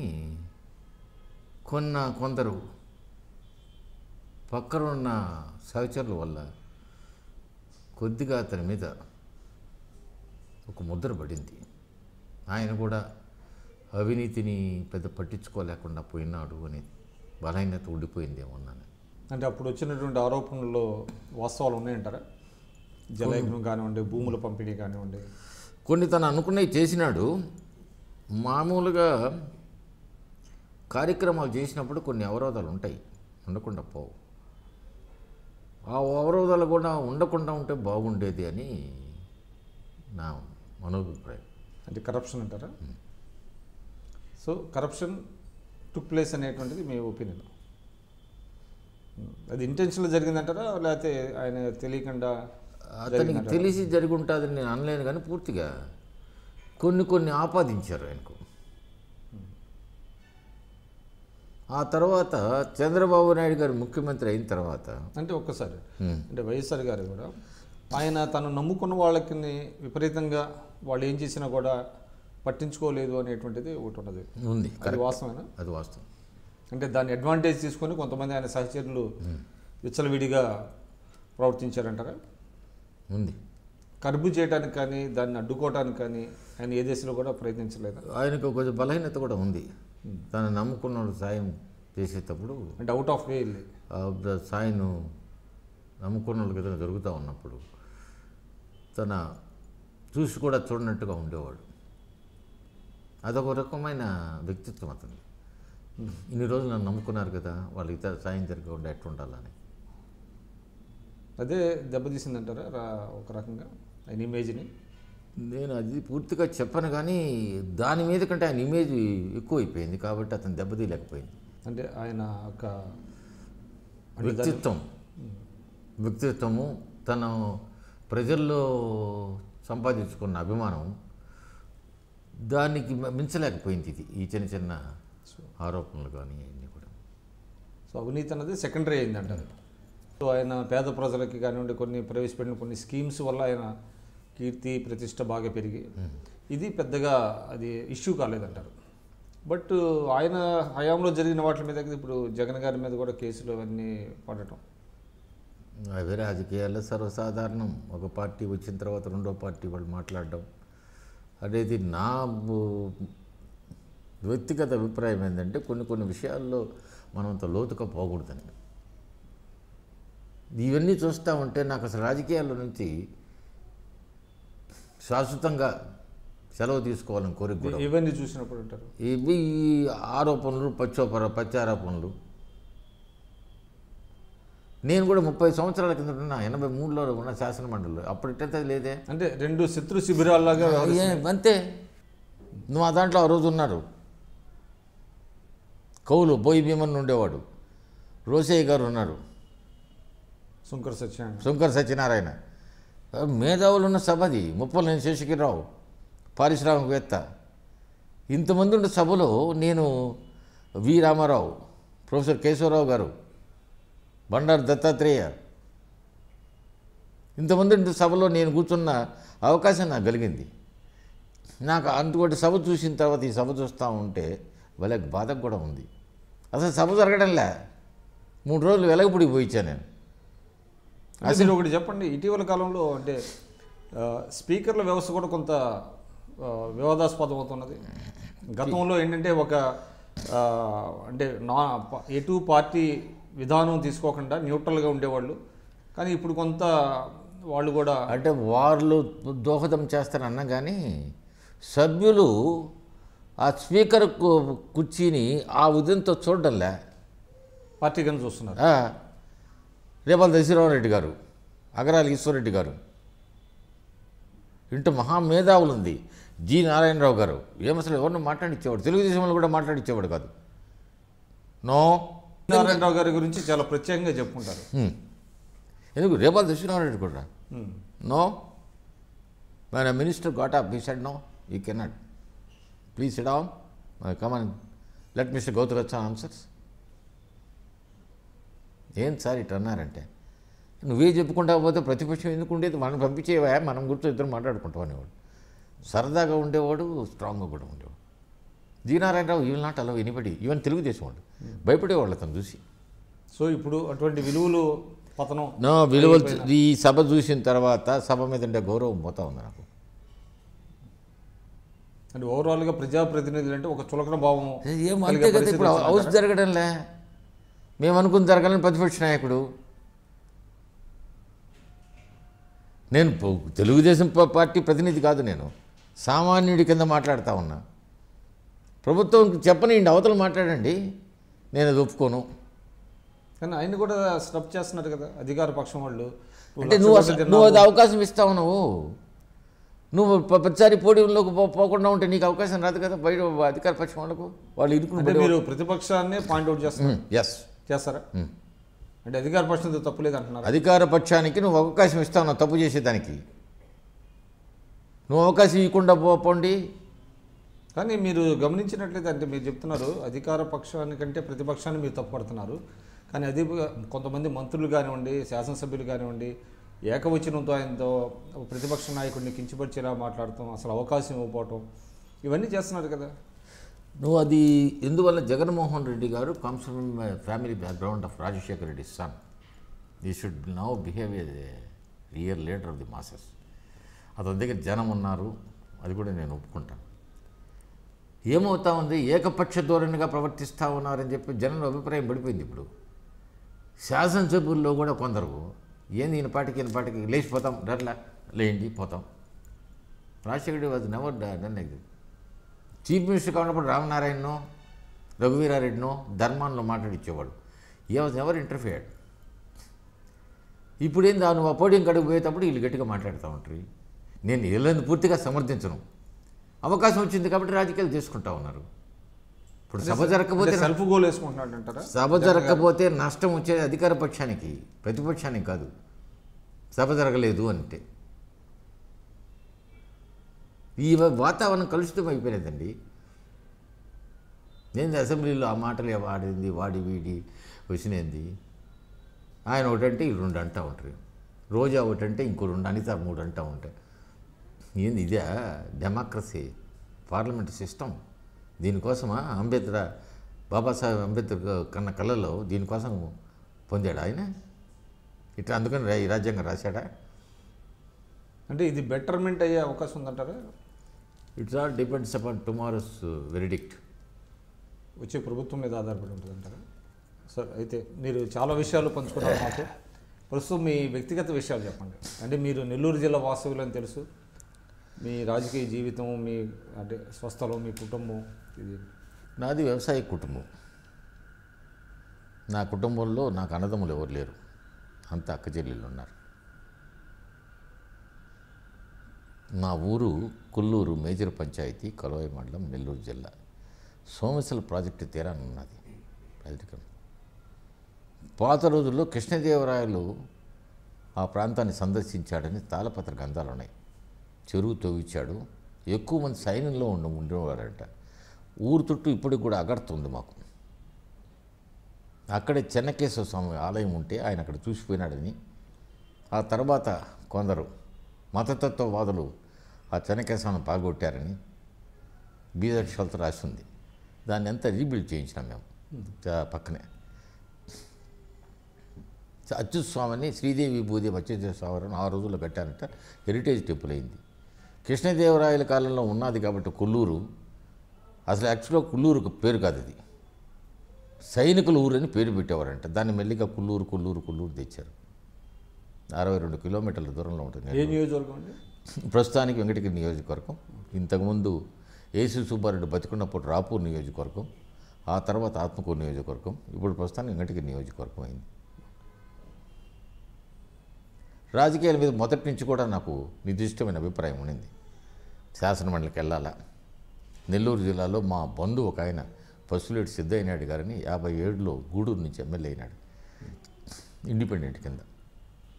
ఎట్టయినా కానీ ప్రజాసేవలో ఉండాలా.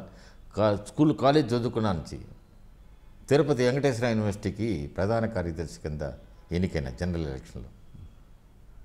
చదువుకున్నారు మీరు? బిఏ చదువుకున్నాను తిరుపతిలో, లాస్ట్ బ్యాచ్ నాది. నాతో పాటు ముద్దుకృష్ణాయుడు, గోపాలకృష్ణారెడ్డి వీళ్ళంతా క్లాస్మేట్స్ మేము. మీరు క్లాస్మేట్స్? లా ఆంధ్ర యూనివర్సిటీలో చేశా. నాకంటే junior Venkaiah Naidu 1 year, Ramanarayana Reddy.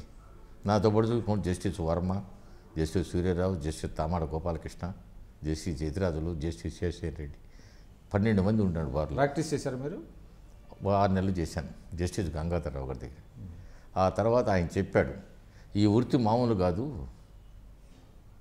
Full time చేస్తే వృత్తి అవుతుంది, నీకున్న తెలివితేటలకు. మా ఫాదర్ ఎప్పుడు సాయం చేశాడు నెల్లూరులో. ఆయన అడ్వకేట్ జస్టిస్ గంగాధరరావు ఆయన పేరు. ఆయన అప్పుడు నేను జడ్జి అవుతాను, నీకు సగం ప్రాక్టీస్ వస్తుంది, జడ్జి గారికి బాగుంటే కేసులు కూడా వస్తాయని. నాకు రాజకీయాల మీద ఇంట్రెస్ట్ సార్. ఆమె ఒక ఇండస్ట్రీ పెట్టాను, ఆ ఇండస్ట్రీ సరిగ్గా నడవల. అవతల 80 వచ్చేటప్పటికి పరిచయాలు రావడం, శివశంకర్తో సన్నిహితం కావడం. రాజకీయాల్లో నాకు ఎవడు గాడ్ ఫాదర్ లేడు. నా స్వశక్తితో నేను బయటకు వచ్చిన. Today I felt really feeling so proud of myself. ఎక్కడో విలేజ్ నుంచి రావడం ఏంది. I can just walk into secretariat any of Telangana and Andhra to meet the IAS also without a card. I have got that rapport. Yes position అన్ను, నా confidence నా మీద. నాకెవరు God father. ఈరోజు రాజకీయాలు అంటే రామనారాయణ రెడ్డి వాళ్ళ ఫాదర్ మంత్రి, వాళ్ళ పెదనాయన ఎస్ సుబ్బారెడ్డి, కిరణ్ కుమార్ రెడ్డి అమర్నాథ్ రెడ్డి మంత్రి. నాకెవరున్నారు? నా పాటికి నేనే. ఈ రాజకీయం నాతో వచ్చి నాతో అంతమైపోద్ది. నా వైఫ్కి ఇష్టం లే నా కొడుకు రావడం.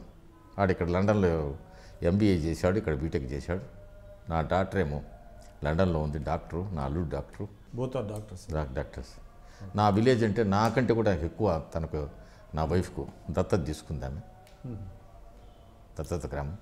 దాన్ని మేము దాదాపు నెల అయ్యేటప్పటికీ 25,000 దానికి పేదోళ్లకు ఫీజులు కట్టడం అవన్నీ కూడా చేస్తాం. మాకున్న శక్తులు అంతకంటే కూడా శక్తి లేదండి. నాకు కాంట్రాక్టర్ కాదు, నాకు మంచి ల్యాండెడ్ ప్రాపర్టీ ఉంది, 200 ఎకరాల దాకా పొలం ఉంది. ఎవరి మీద ఆధారపడాల్సిన అవసరం లేదు. అట్టని చెప్పి నాకేం పెద్ద బంగ్లాలు కట్టుకోవాలనో, డైమండ్స్ కొనుక్కోవాలనో, పెద్ద ఉన్న ఇన్నోవా కార్ లక్షణంగా ఉంటుంది. నేను సెల్ఫ్ కంటెంట్ మ్యాన్ లైఫ్లో. కానీ మీరు సెల్ఫ్ కంటెంట్ అంటున్నారు, బట్ కాంగ్రెస్లో you want to remain in the Congress party or you want to come out of the? కాలం నిర్ణయిస్తుంది. కాలం నిర్ణయిస్తుంది. దైవకృప. నేను చాలా దైవభక్తుని, ఆంజనేయ స్వామి భక్తుడిని, ఈశ్వరుడు భక్తుని. సో పవన్ కళ్యాణ్ గారు పిలిస్తే వెళ్తారా, లేకపోతే పవన్ కళ్యాణ్ గారికి వెళ్ళి మీరు పనిచేస్తానని ఏమన్నా చెప్పే అవకాశం ఉందా? జనసేనకు ఆకర్షితులు అయ్యేదానికి అవకాశం ఉంది. అదేవిధంగా తెలుగుదేశం కూడా దానికి కూడా ఆకర్షితంగా అవకాశం ఉంది. నాకు అన్ని పార్టీల్లో చాలా మంచి నేతలు ఉన్నారు, వైఎస్ఆర్సీపీలో కూడా. So now you are politically at the cross roads. Yes. నేను రాహుల్ గాంధీ చెప్పాను ఎలక్షన్ ముందర, ఏమండి, a strong one of the major communities aligned with one party, another major communities aligned with the and Kapus Muslims, BCs are in the cross roads, he give is the direction now. దాని మీద కోపం వచ్చి నాకు MLC రాలా. నాకు chance ఇచ్చాడు మాట్లాడేదానికి, అందరూ ఉన్నాక. రెడ్లంతా ఉండి ఏంది మీరు అట్టన్నారని. నీతో పాటు అసలు రెడ్లు సుధాకర్ రెడ్డి, నీతో పాటు అసలు ఎవరున్నారు రెడ్లు? అందరూ జగన్మోహన్ రెడ్డితో ఉంటే, కమ్మాస్ ఇంకో పార్టీ తెలుగుదేశంలో ఉంటే, మేము క్రాస్ రోడ్స్లో ఉన్నాం కాపులు అని చెప్పి నేను మిమ్మల్ని బ్లేమ్ చేయలేదని. No I'm the cross roads. Exactly you pointed out 100% I'm the cross roads now. What about Rahul Gandhi? What is your opinion about Rahul Gandhi? Maturity in the politically? I have no confidence. Okay. ఇప్పుడు అంటారా లేదా ముందు నుంచి? నాకేం పెద్ద confidence కనపడాలి. The way things are going. So ఆయన revive చేస్తారని నాకేం కనపడడం లేదు. I don't go into that level today. I'm happy with all I had I mean, I did not get anything in Congress, but still I am happy. So you are with the open mind. Yes, I am with open mind, and whenever I come to Hyderabad, I go to party office, Indira Bhavan. Indira Bhavan affairs all done by me only. In my village, I got lot of friends and all that. And evening, I enjoy with my granddaughter, my son's granddaughter. So contented life. Yes, I am happy. So all the best, sir. Thank you. నాకు చాలా సంతోషంగా ఉంది. I డ్రీమ్లో నా రాజకీయ అనుభవాల గురించి పాలు పంచుకునే దానికి అవకాశం కూడా కలిగింది. నేను రాజకీయాల్లో గత 40 సంవత్సరాల రాజకీయాల్లో ఉన్నాను. మాదాస్ గంగాధరం వృత్తిరీత్యా న్యాయవాదిని. శాసనమండలిలో 2 సార్లు సభ్యులుగా ఉన్నాను. ఈనాడు ఆంధ్రప్రదేశ్ కాంగ్రెస్ కమిటీలో సీనియర్ ఉపాధ్యక్షుడి కింద నా బాధ్యతలు నెరవేరుస్తున్నాను. గత 30 సంవత్సరాల నుంచి నా అనుభవాలు గురించి నిష్పక్షపాతంగా ఏమీ దాచుకోకుండా చెప్పడం జరిగింది. ఇవి సరైనైతే నన్ను ఆశీర్వదించండి. సరిదిద్దుకోవాలన్న అవసరం ఉంటే మీ సలహాలు తప్పకుండా స్వీకరిస్తాను. కొన్ని కష్టమైన నిష్ఠూరమైన కానీ మీ సలహాలు స్వీకరించడానికి సిద్ధంగా ఉన్నా. నమస్కారం.